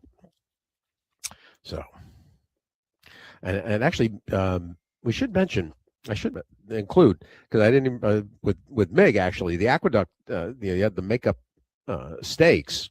Galinda from Miguel Clement won that East View, and with Jamie Rodriguez, who's getting his licks in New York this winter. The Damon Runyon Arctic Beast, the Yaupen. So a nice weekend for Yaupen. Mike Maker and Ricardo Santana and Gargan, the Safe Florida Sandy, National Identity, the Solamini, big performance with Kendrick as well. So Gary Young joins us, and the sad news that Randy Winnick passed last night. Gary, I'm sorry. Thank you very much, Dave. Thank you. I've heard you. You've included references and your upbringing in the game, and how what a role the Winnicks played. Tell everybody, because I don't for whatever reason there just isn't the same notoriety, which seems wrong. No, I mean, they always, I was like a little kid at Arlington Park, and Arnold and Randy would always speak to me, and I was a fan of theirs, and they told me I told them my parents wanted to move to Florida, and they said, if you ever do, come by and you can get a job. And started walking hops in 1978, and one thing led to another. 1981, we had a horse named Spence Bay that many of the longtime fans might remember. And when he came out to California after running in Florida, I came out here that year and worked for them, and you know, I mean, one of the epic races that, you know, was when him and John Henry had it out in the 81 Oak Tree Invitational. And Randy and I just became really good friends. And, you know, later on when the Broccoli's wanted to buy some horses, and Randy and I would go around to the sales, we always had a lot of laughs, and you know, pick some good horses, pick some bad ones, but pick some good horses. And you know, after, you know, his training career had wound down, he went back to Florida to be with his daughter. And I just got off the phone with Tierney, and you know, basically his heart and his kidney gave out on him, and he went peacefully, which is the best any of us could hope for. And you know, it's just amazing the number of people in the racetrack world that have died in such a short span recently. It really is. You know, it's kind of wild. You know, I mean, just very sad and just mind-boggling how so many people from the racing business, you know, could die in such a short span. You know, it really is. So, you know, between Owen Hardy, you know, John Sheriff's and Owen Hardy's father, parents, yeah, and both, you know, his parents, both of them. Yeah, and that's right. You know, it's just Mark Glatt's wife. I mean, it's make your head swim. But this, you know, I guess his body had just given out on him, and you know, his daughter, who is a very good friend of mine for many years, she just basically said that, you know, they left it up to her whether they wanted to do the feeding tube and everything, or just put him in hospice. And she put him in hospice, and he was, you know, gone 2 days later. So it's pretty apparent that she made the right call and everything. But just the racing community has lost a lot of good people in the last week. It really has. So that's about all I can say. Well, and you made reference. Hammer and I on Friday in dealing with John Sheriff's passing, which I'll let you riff on in a moment. But word had also come that you mentioned Dina Glatt, and she'd been dealing with something, I think, blood related, right? And had been in the hospital, but the outlook had really improved in the last week or so, and so that bad turn, it's a lot of body blows, Gary, to say the least. On a personal note, my girlfriend of 14 years, her mother just died 3 days ago. So I mean, it's not been a good couple of weeks. It really hasn't. So, you know, but Randy was a good friend, and you know, even after he, you know, moved back to Florida, we'd talk once a month and stuff like that, and you know, it was very sad, but you know, I guess his heart and kidneys were giving out on him, so it was, you know, sometimes it's for the best, you know, and so that's about all. Well, Gary, some of those horses, for those that, as I said, you've got to have been around a little bit to remember that the first name that came to mind was "Don't Stop the Music." Don't Stop the Music. You know, Bracco was right. That was, you know, Sweevy, Laspia. Laspia was gonna win the Breeders' Cup and jumped a mud puddle and got beat. You know, but we had a lot of good times, a lot of lot of big wins between us, and just a lot of laughs. Sometimes we had similar kinds of senses of humor, and Rand and I were,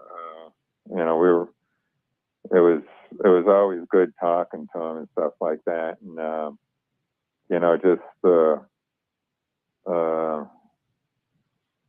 just a tough phone call I got from his daughter this morning, but it happened, and he's at peace now. That's about the best you can say. Well, and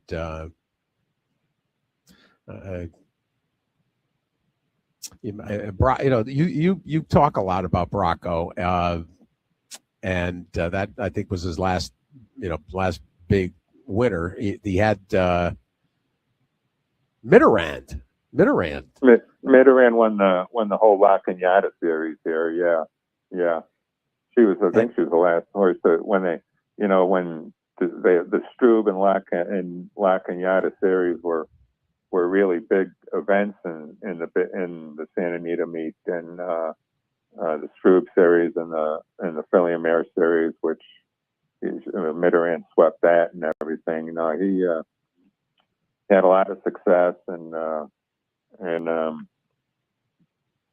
he's a funny guy. You could always have a laugh with him.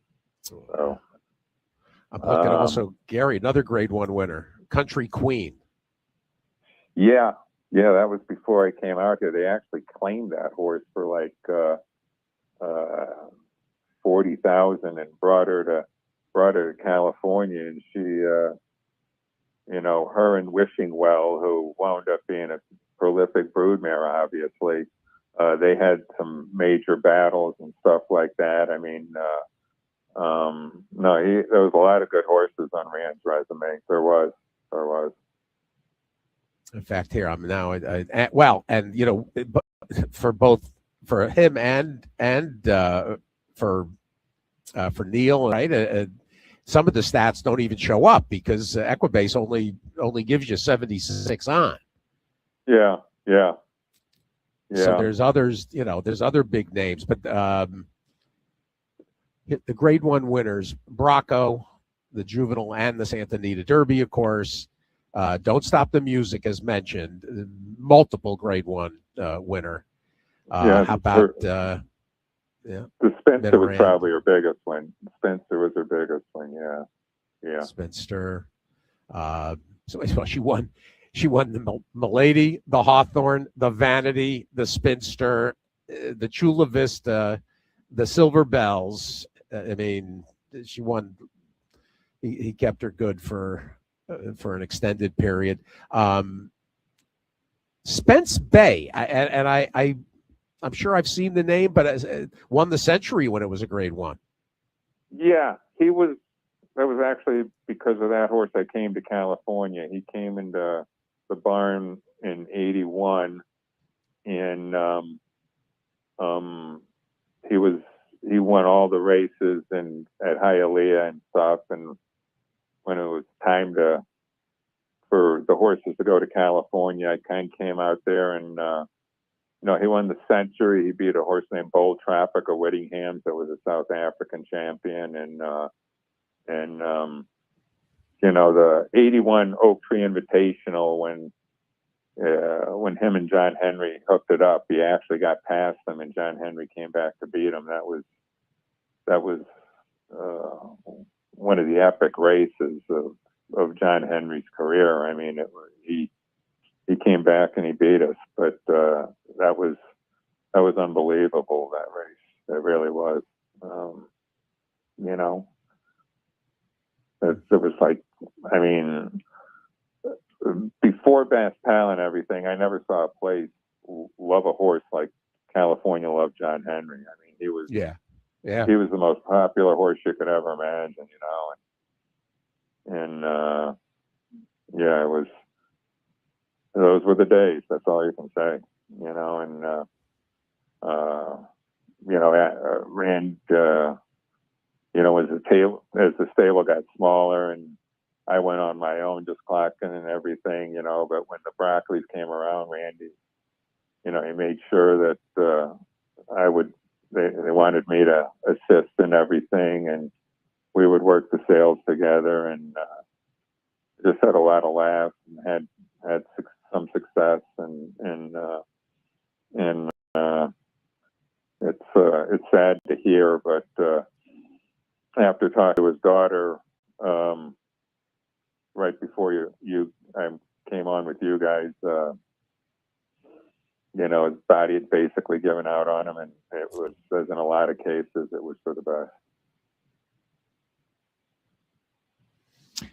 Gary, I hate to keep bringing this parade of sadness up, but your experiences with John, some thoughts about John Sheriffs. He was just such a cool guy. I mean, just never saw the guy upset.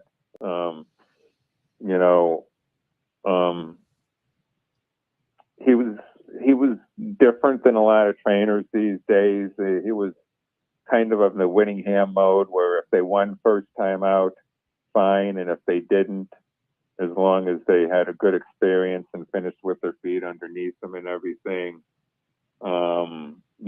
to move on after that. And John was, I never saw the guy in a bad mood. I never saw him, he's always had a smile on his face, and always had time to say hi, and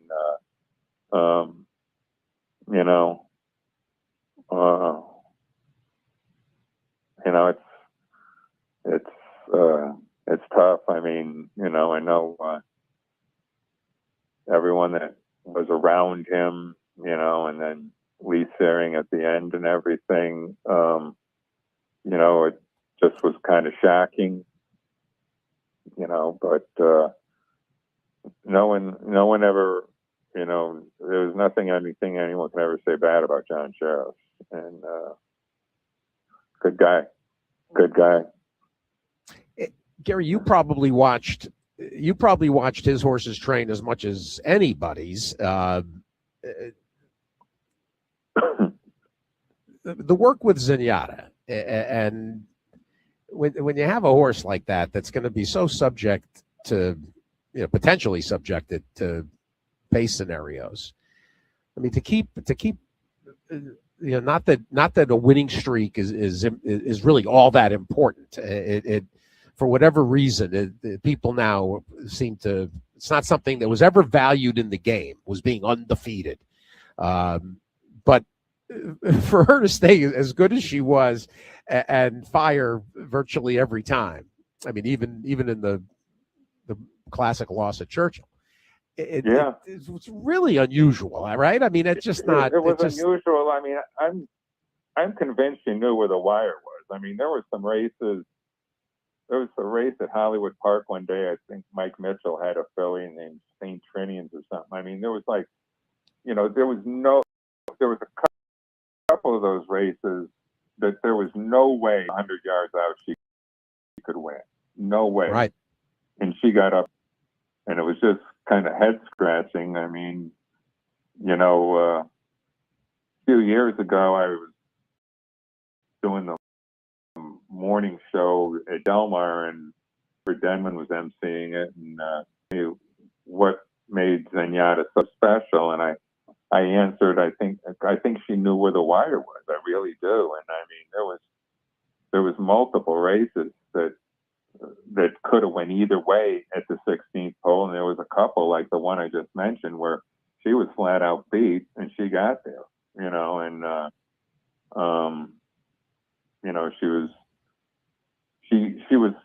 she knew she was special. She really did. I mean, the way she pranced and the way everything, she knew she was different, and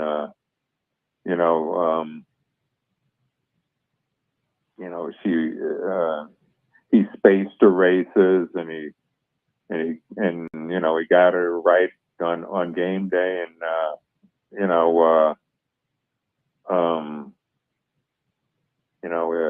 obviously the last race of her career when Blaine beat her. You know, I mean, that's what a lot of people, you know, everyone will remember that. But there were so many races before that you know, she snatched victory from the jaws of defeat a few times. It was mind-boggling how she did it. It was. Frequently at the expense of the jammer, of a Jerry Jam Gochan mare. Right, there were two of them that she kept beating. It seemed like Jerry, you know, kept throwing out that the one that had three names, Devils, not Devils, something like that was comes to mind. Yeah. I've talked many times about how I got hip to John because of Hollywood Story, and Yeah. It's not really an amazing. If people want to look at an amazing career, debuted in a maiden special and then ran in nothing but stakes the rest of her career. Yeah. Including as a I mean, maiden back in the in those Breeders' days, Cup. that was really unusual. Today, Yep. it's commonplace, but back in those days, it was really unusual. Yeah. Exactly. Yeah. And honestly, Gary, that's what made me hip to Giacomo.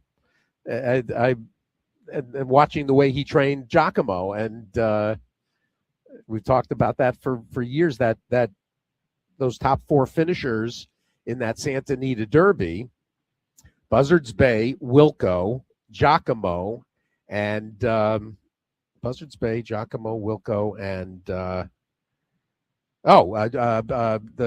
horse of Roger Steins that might have been as good as any of them, General John B. Yeah. I mean, Giacomo. I mean, John didn't train his horses to. You know, he wouldn't take speed away from his horses, but you know, a lot of his horses were not front end type of horses, and you know, obviously Zenyatta being the one most everyone remembers, but most of his horses were horses that were made for and were trained to, you know, settle into stride and just start picking it up at the half mile pole, and you know, they were always fit and they were always coming down the stretch, and a lot of the times they got there. You know, they did. Well, and one of the unusual things about his approach, when he started, when he actually, you know, it wasn't a public stable. He was private for 505, but he would basically get a lot of first out winners, and then it changed. I mean, it just shows how outstanding of a horseman he was. Yeah. Manistique was. Yeah, she was a big Amazon of a filly that was, you know, patiently handled and rewarded them for it. Yes. Wait, boy, you want to talk about a horse time for God? Manistique, I just pulled it up. 11 for 15, Gary. That'll do.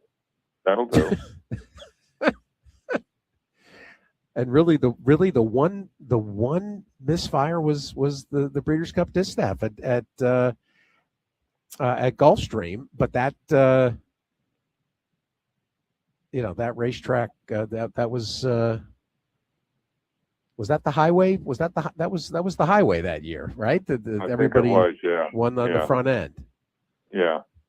That was Beautiful Pleasure won that one for John Ward.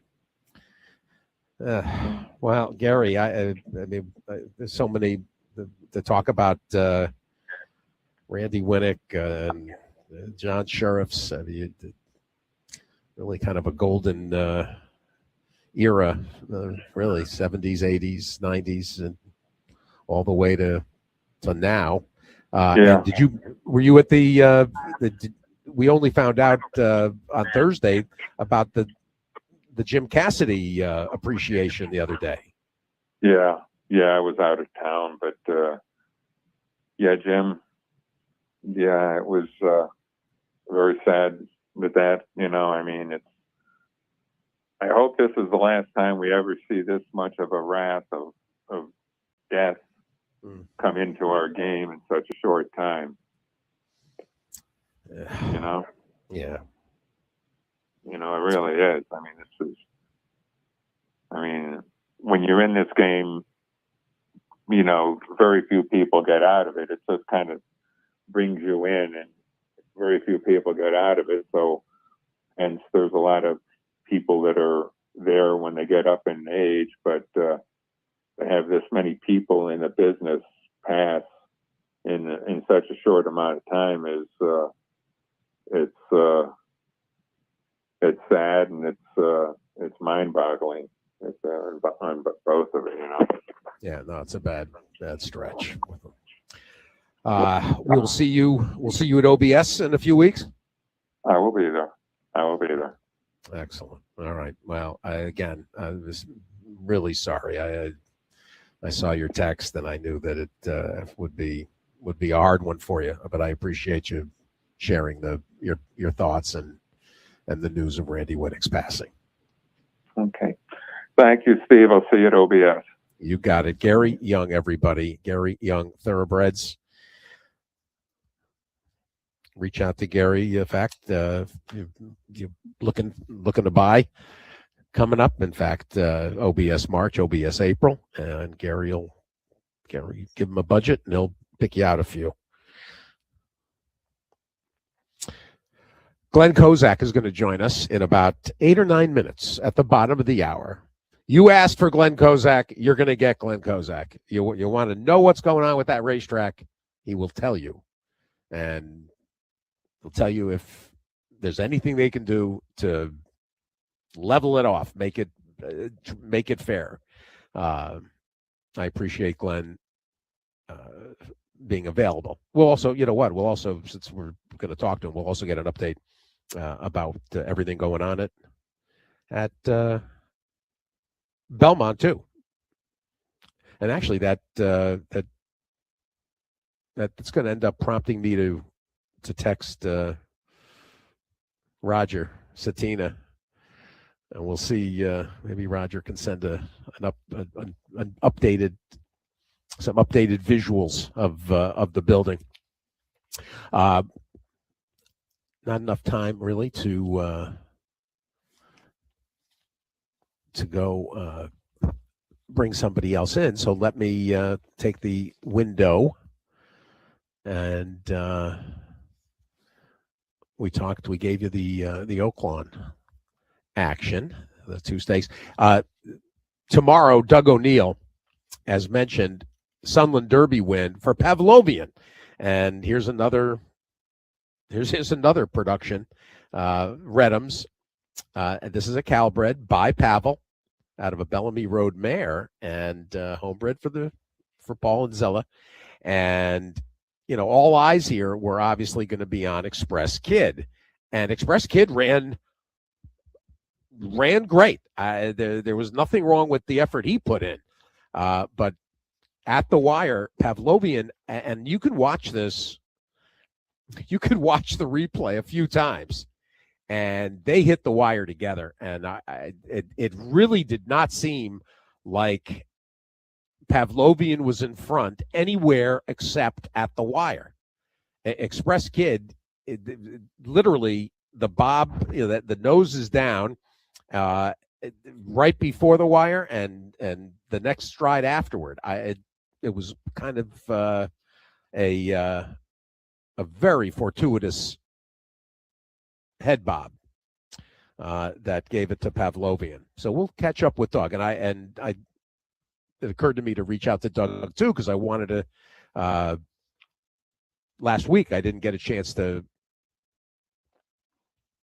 go to him about Princess Mochi, who won the megahertz. Was that last week or the week? I think that was a week before, actually. It's already all blending together. In addition, there was, as Mig and I referenced in that Oaks, at Bottle Rouge. Watch it yourself. The horse that she comes out, Juan Hernandez, kind of steers Bottle Rouge like 2.5 paths, and it's Pashmina, the Rob Atras filly. It wasn't, and you heard Steve Asmussen say he thought there was a chance they were going to get elevated. Now, Touch of Magic wasn't going to win that race, but the Bottle Rouge was fortunate. I when I saw it live, I thought, "Oh, this horse is not live," but when I watched it this morning, and I thought, "Oh, this horse should have come down." And then I watched it a couple more times, and it's very tricky. It's a tough one. I would say 55-45 for a takedown, but it wasn't open and shut. That was the Oaks. Juan Hernandez aboard. Touch of Magic was Asmussen, and Atras was third. I should mention Pavlovian and Express Kid. They were half a dozen lengths out ahead of Bricklin. And Pavlovian clearly ran a new top, a new level. No fig yet for that. The other stakes on the Sunland Derby card, Eye Candy, Fincher. I mean, Fincher pretty much won everything else, I think, right? Fincher's tough to take down. Eye Candy won the Henson. This, of course, a Peacock homebred. And I'll tell you what, this mare's had a strange career. She debuted, she's a 5-year-old, and she debuted in a winner in 2023, and then has only made 6 subsequent starts. But she's okay. She's now a 2-time stake winner, and I imagine the Peacocks. This will be a nice. This is a Rose's Desert. The super productive mare that the Peacocks have, and I'm sure they're thrilled to get Eye Candy to be a multiple stake winner. Next time we talk to Todd. Then you had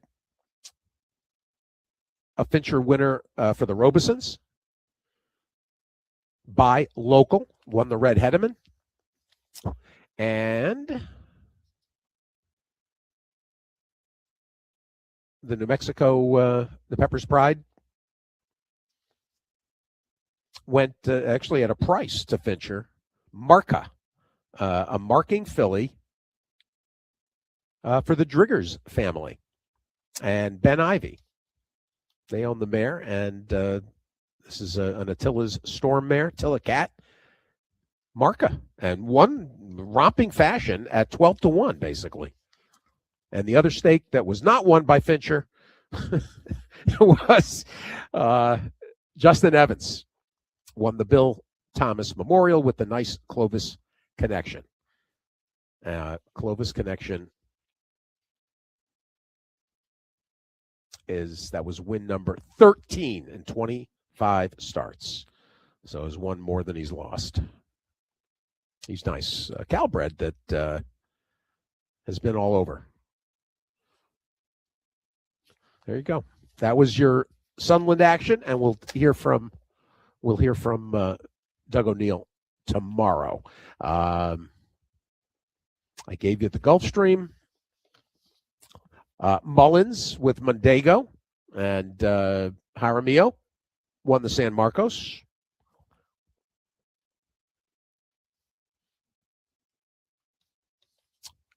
Almost 10-1, actually, 21-20.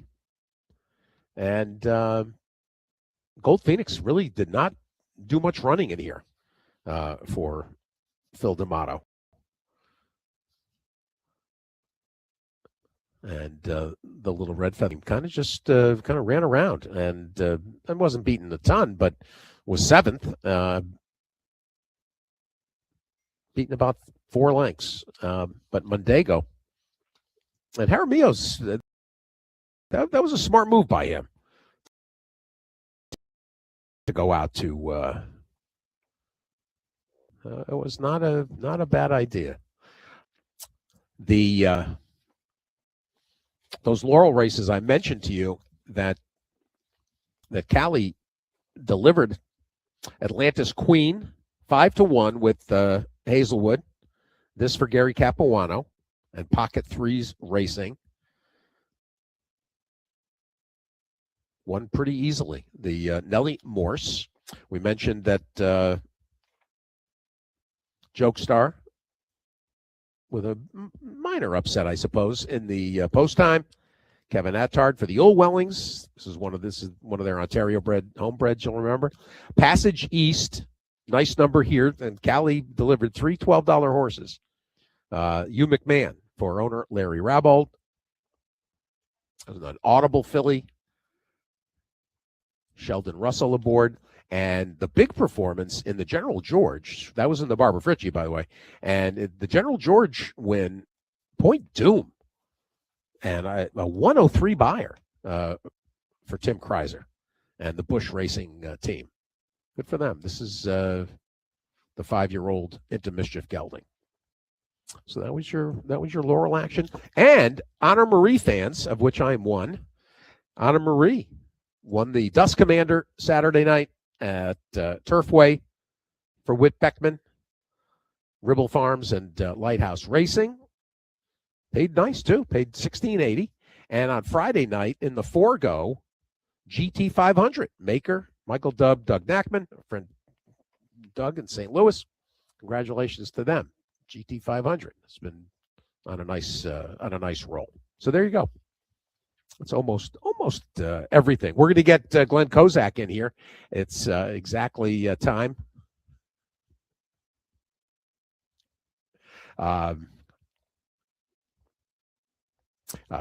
Just was reaching out to there. You don't have the that'll make it hard. That's true because Brian does not have the complete phone directory. So I don't always know who we've talked to and who we haven't talked to. But there you go. There's Glenn Kozak. All right, we're going to talk to Glenn and we'll figure out see what we can figure out. All right, about the track. We've also got to do. We got to look at the future wager. We were watching the parade, as I told you earlier, and all of a sudden I realized, I guess we were on our way back into the city by that point, but I forgot 5 o'clock, 6 o'clock. Yeah, 6 o'clock Eastern, 5 o'clock Central. And all of a sudden I see an alert on my phone. All others goes favored. I'm like, oh no. But I'll tell you what, I looked at the way it ended up, and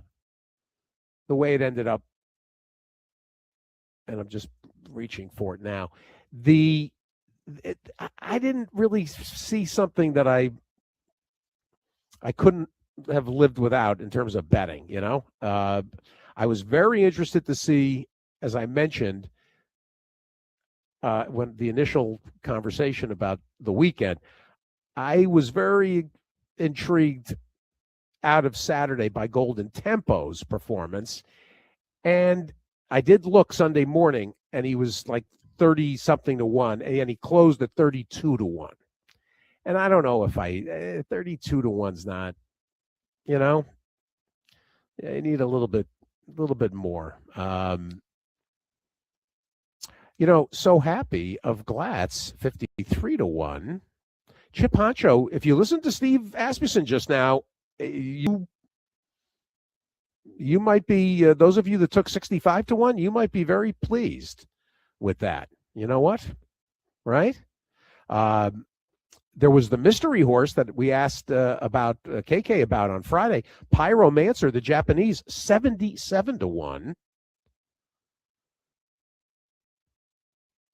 Intrepido, who some people they're not giving up on so quick. 82-1. I don't know if you may not have seen that thunderously.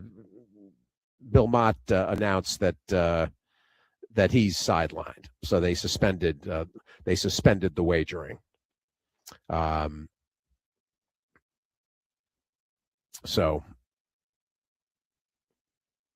that not everybody probably heard that, and of course Mesquite, Cherie had the other day. Cherie had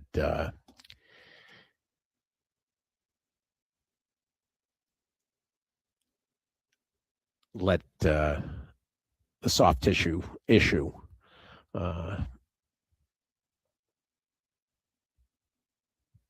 got announced. And Chad's away this week on school break with his daughters, so we can't reach Chad probably till next week. But Iron Honor is a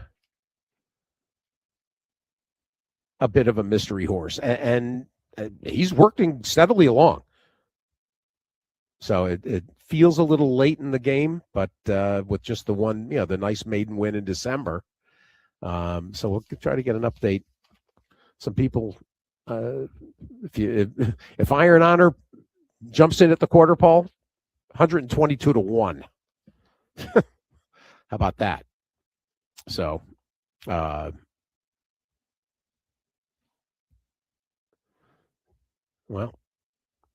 let me reach out.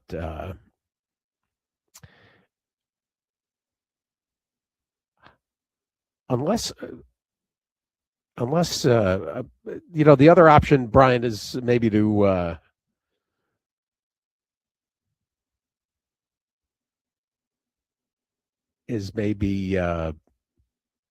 wonder if Pat. Let me see if Pat. Oh, you got Glenn. Okay, so I don't have to speculate any further. Glenn Kozak joins us from the New York Racing Association.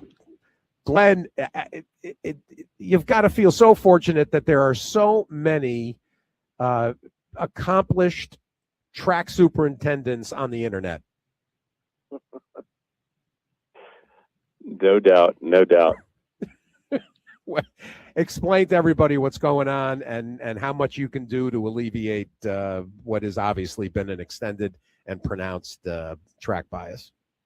And I wouldn't say extended, Steve. I would say that it showed up with the weather on what we've had. And I think what people have to realize on this is when you're dealing with the kind of weather that we're going through, and when we finally do get some temperatures that start to climb, we get some melting in the track. So there's so many factors that go into this, and you see, where it was certainly biased early part of the week, and then there were some adjustments where Brian had added some sand to the track on the inside. Unfortunately, we're still harrowing the track all night long. It's been cold since basically the second week in December.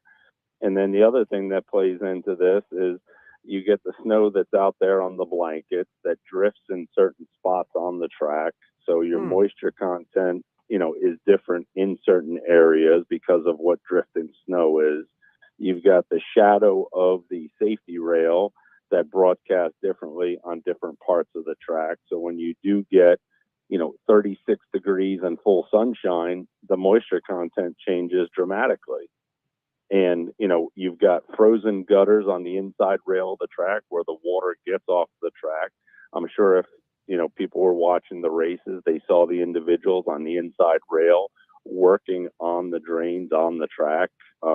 We blow the snow on the inside gutter or shovel it to get the, so we can allow drainage. But as cold as it's been, that stuff's been frozen for almost 2 months now. Yeah.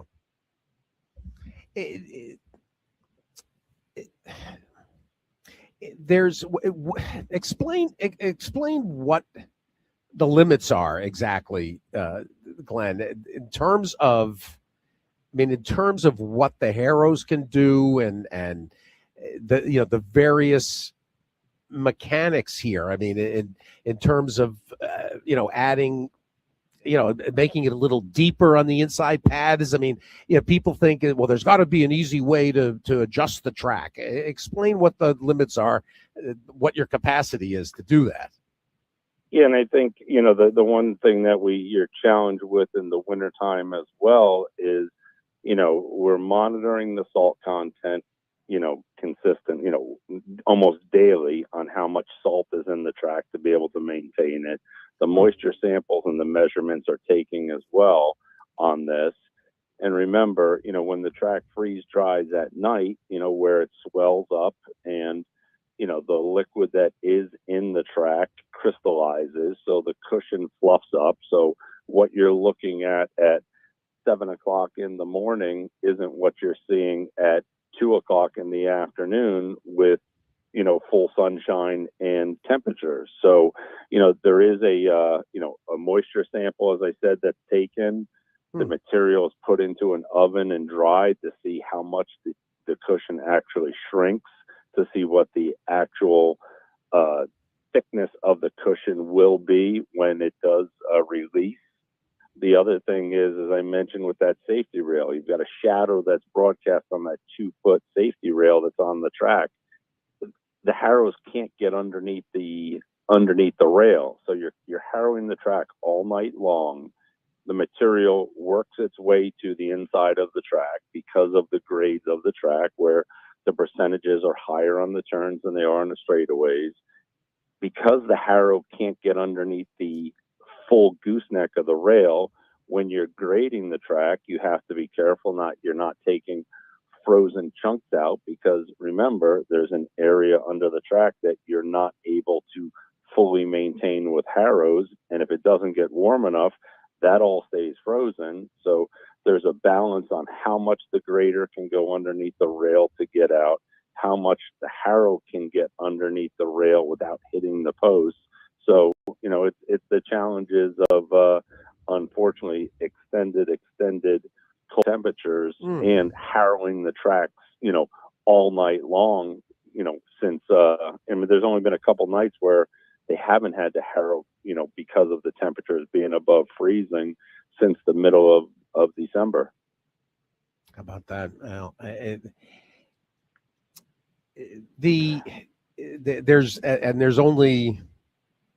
there's really nothing else in terms of composition. I mean, I think we all now, right? Again, remember, we've got sand on the track, and the track is a sandier track in the wintertime, so that way it doesn't knot up and it doesn't, freeze and hold together or ball up. So, again, putting anything into it at this point, it's not so we get consistent temperatures, in the 40s and higher, that will start to, add, amendments to have the track start to hold moisture. Right now, we certainly don't want it to hold any moisture. Right. Oh, we think back to the old inner track that had a, I don't know, was it a petroleum? What was the additive years ago in the? Were you even around for we're using right now? It's salt.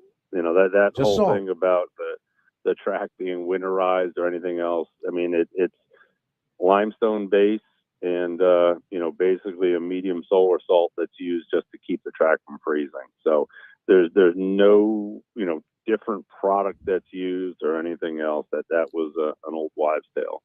Interesting. I appreciate that. It does make us think ahead to next winter. And in fact, Rich Migliore talked about this earlier, Glenn, about what shape the Tapeta surface, how that's going to be we hope a more consistent, more neutral surface, and it'll be. How much of a learning curve along these lines do you expect on the Tapeta? Yeah, and I think the cold, whatever weather impacts any of the surfaces, and I think you see that whether it's dirt, whether it's synthetic, with maintaining that in the wintertime. We've been obviously on the phone with other jurisdictions that have the synthetic tracks, even training tracks, just to see how they respond, what steps they're taking. And, again, it's on a case by case basis with the weather, because you look at some of the tracks that have gotten hit with ice, that have gotten hit with snow on top of it, and then, very, very cold temperatures, on top of that. So, it's going to be, it's going to be similar to the dirt, where you're going to have to maintain it according to the weather that you have. Fortunately, we've had the pony track that's been in play. And again, this has been the coldest winter that we've had here in probably 12 or 15 years, with an extended period. The amount of snow that we have hasn't been crazy. We've gotten a couple decent storms where we've had to take it off, but more so the extended, prolonged cold weather that we had to deal with. And I'm down in New Orleans. I haven't looked back. I can tell you, I'm luckily going to be out of the Northeast for several more weeks. Are we on the back end of this? Are we getting it? We're going to get into a more comfortable range here next week or so? Yeah, it's supposed to start to moderate a little bit this coming week. We got 2 inches of snow last night that, just got harrowed into the track. It wasn't something that we were going to take off of the track with that amount of snow. And, with what we're up against this week, where we do have warmer temperatures, that they're showing it's going to be in the high 30s, and sunshine. So again, the sun's getting stronger as the spring progresses. So, that will certainly help things as well. But again, you started off the conversation with superintendents that are, on the internet and everything else. It's not that things aren't being maintained or handled on it. Sometimes there are limitations, and I think if you watch the races, you'll see, when material was added to the track, where it certainly modified some of that, bias that was there, and that's something that we do pay very, very close attention to. But unfortunately, on some of it, there's limits to what can be done with the weather and what we have to deal with. Made a couple of references, Glenn Kozak with us, and we appreciate Glenn jumping into this conversation, because players are just kind of stymied by the way the track is playing. On the Belmont side of things, I haven't seen a visual in probably 3-4 weeks, 5 weeks maybe, but things really most recently started to look like a building and things taking shape. Bring everybody up to speed, Glenn, on where the project stands. Sure. So they're still doing the exterior glazing of the building right now. So the 4th floor is about 3/4 of the way done, and then the main dining area that's on the 3rd floor, they've got all the basically like it's a wing support for the full glazing system that's going up on the north facade. That's still to be completed. The main roof, the superstructure, that's all in place. They're starting to put the cladding, the aluminum cladding on the exterior of the building. So again, there's a couple more months of till it's completely dried in. They're starting some of the temporary roofing, so they are able to work in areas. Basement level is very, very far with all the systems in place. MEPs are in place, boilers, chillers, air handlers. Offices are completed on the 1st floor. They're actually doing the drywall in there right now. Wow. We met with the jocks a couple weeks ago just to go over the jocks room and just to get some input on that. So there were a few tweaks to the jocks room, but sauna, showers, steam room, that's all coming together. I mean, it's really, really progressing well. Fortunately, they've had a ton of interior work to be able to do while the weather has been what it has been, but they're still outside, doing the exterior work even in these temperatures. It's just, a little bit slower with the temperatures, but everything is still, scheduled on track for when we're expected to open in September. Things like we haven't really seen any finished work of the tunnels and that infrastructure, and you were laying down sod when we last spoke. In terms of the courses, where does everything stand on that side? Yeah, so we've got the turf courses are blanketed, so they were all in place last fall. So we've got the turf covers on those. As I said, there's probably about 4 inches of snow. There was some residual snow from the storm a couple weeks ago, then 2 more inches last night. We're currently in the infield right now, just moving some of the piles of excess fill in the infield as we speak, grading out the pedestrian access paths from the tunnels, both the pedestrian, the vehicular tunnel, and then the grandstand tunnel. The Tapeta surface is down. The big thing that we're just trying to get some of this dirt moved in the infield, just visually for the outriders and for just better viewing for training when we are able to get horses onto the synthetic track. Is there a guesstimate as to when would the synthetic be open for training ahead of the main track? Probably, I think it'll probably sync around the same time. We've had a couple meetings just to go over. I mean, part of it is also not impacting the schedule. As I mentioned the last time that we spoke, working to have something for the horsemen to be able to get on, even if it's modified training hours, but we have to be very, very conscious of the video board installer. I forgot the framework for the video board, the superstructure, that's all already up.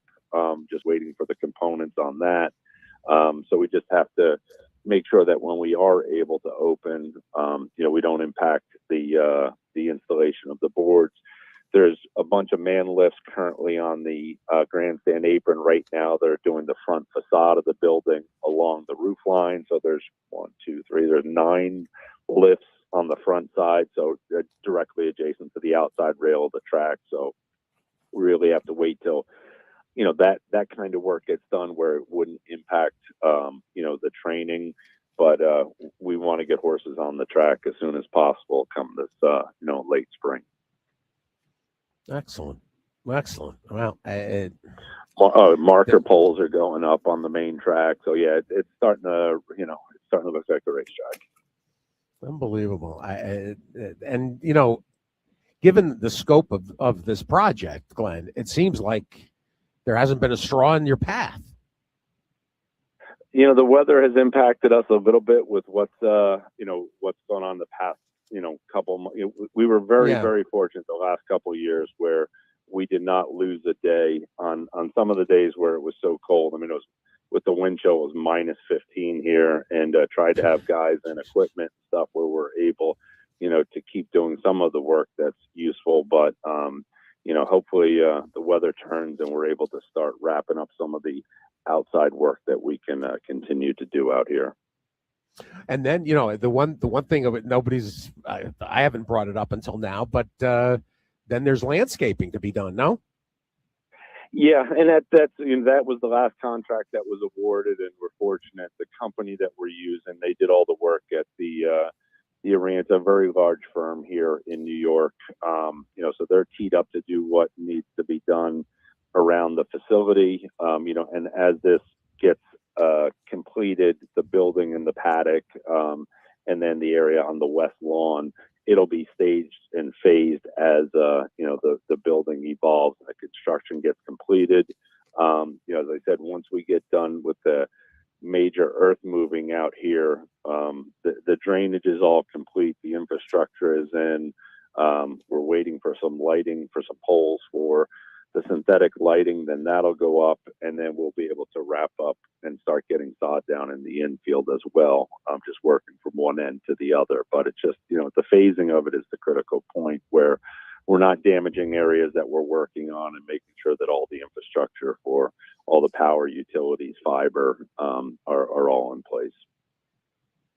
Really interesting. And with every as you cover this off, it occurs to me too, given the expectation and the inclusion of the infield as part of particularly obviously Breeders' Cup and Belmont Stakes weekends. Is there going to be strictly temporary facilities, things like mutual bays and food service, etc.? Will that all be, those temporary tent structures for events like that? Yeah, and they'll be on the west lawn. There'll be areas for, we call it overlay on there for the corporate hospitality or, tenting, as you just mentioned. And one of the main focuses on the infield is having, as we've talked about previously, is having the tunnel system to be able to get access to the infield without ever touching the racing surface. So we've set up with power, water, sewer out here, again, for this to evolve, where we can get substantial crowds out here if we want to. And then also, depending on what the hospitality or entertainment could be out here as well. So, really just trying to position this for, multi-use, and then, as I said, never impacting the racing surfaces was the key component to it. Glenn Kozak and the project that will shape racing, not just in New York, but really as important a change and development and a facility that will make not just New York but American racing, with fold in ongoing efforts at Churchill and the project in Baltimore. The American Triple Crown will have the three most modern facilities in racing in the world. It really is going to be really amazing. And the thing about this, Glenn, is there's real. Mig even said this today too. You can now look at your calendar and realize how close it is. I mean, we're a handful of months away. Yeah, no, we're looking at this on making our plans for Aqueduct, making our plans for obviously Belmont Stakes up at Saratoga, and then coming back here and getting training this spring and then racing here this fall. And no, it's with the rails up, the marker poles. I mean, it's like that. It's the paddock. I forgot to mention earlier, Steve, that all the superstructure for the paddock, all the stalls, all the concrete work to accept the rubber pavers, that's all complete. Amazing. The knock on wood, the Japanese white pine is doing well. So, I mean, and the paddock is just awesome. I mean, the size of the paddock compared to the old, it's an expanded paddock similar to Saratoga. And I think one of the things that Populous did that is, truly incredible is the views of not only the surfaces, but also the backyard and the paddock from the building. It's going to be spectacular. Glenn Kozak, everybody, and doing all they can to provide a fair track at Aqueduct and a brand new, spectacular Belmont Park for the future. Glenn, thanks so much for this. Absolutely. Thank you for having me, Steve. Have a good day. You too. Glenn Kozak, everybody, and had several emails and requests to get Glenn on to talk about the surface. And there you go. They're doing everything they can. It's an incredibly difficult winter. Thanks to Glenn. Thanks to Gary Young, and really to the Winnick family on the loss of Randy. Earlier, Brendan Walsh and Steve Asmussen get us going. Rich Migliori as well. Nice day of racing here at Oaklawn. Gave you a couple of ideas, right? Including the price play. Gnome in the Ozark, Kelsey Danner. Fairgrounds, Oak Lawn, Louisiana Downs, Mahoning, Parks, Sunland, back again, Will Rogers, and Turf Paradise on your President's Day betting menu.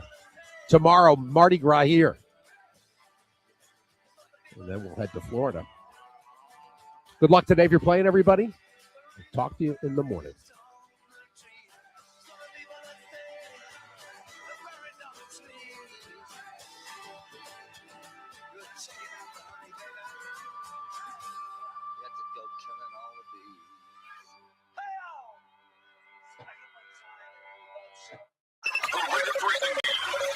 It's At the Races with Steve Byk on Sirius XM Radio. Who you betting on? How about an app created specifically for horse racing?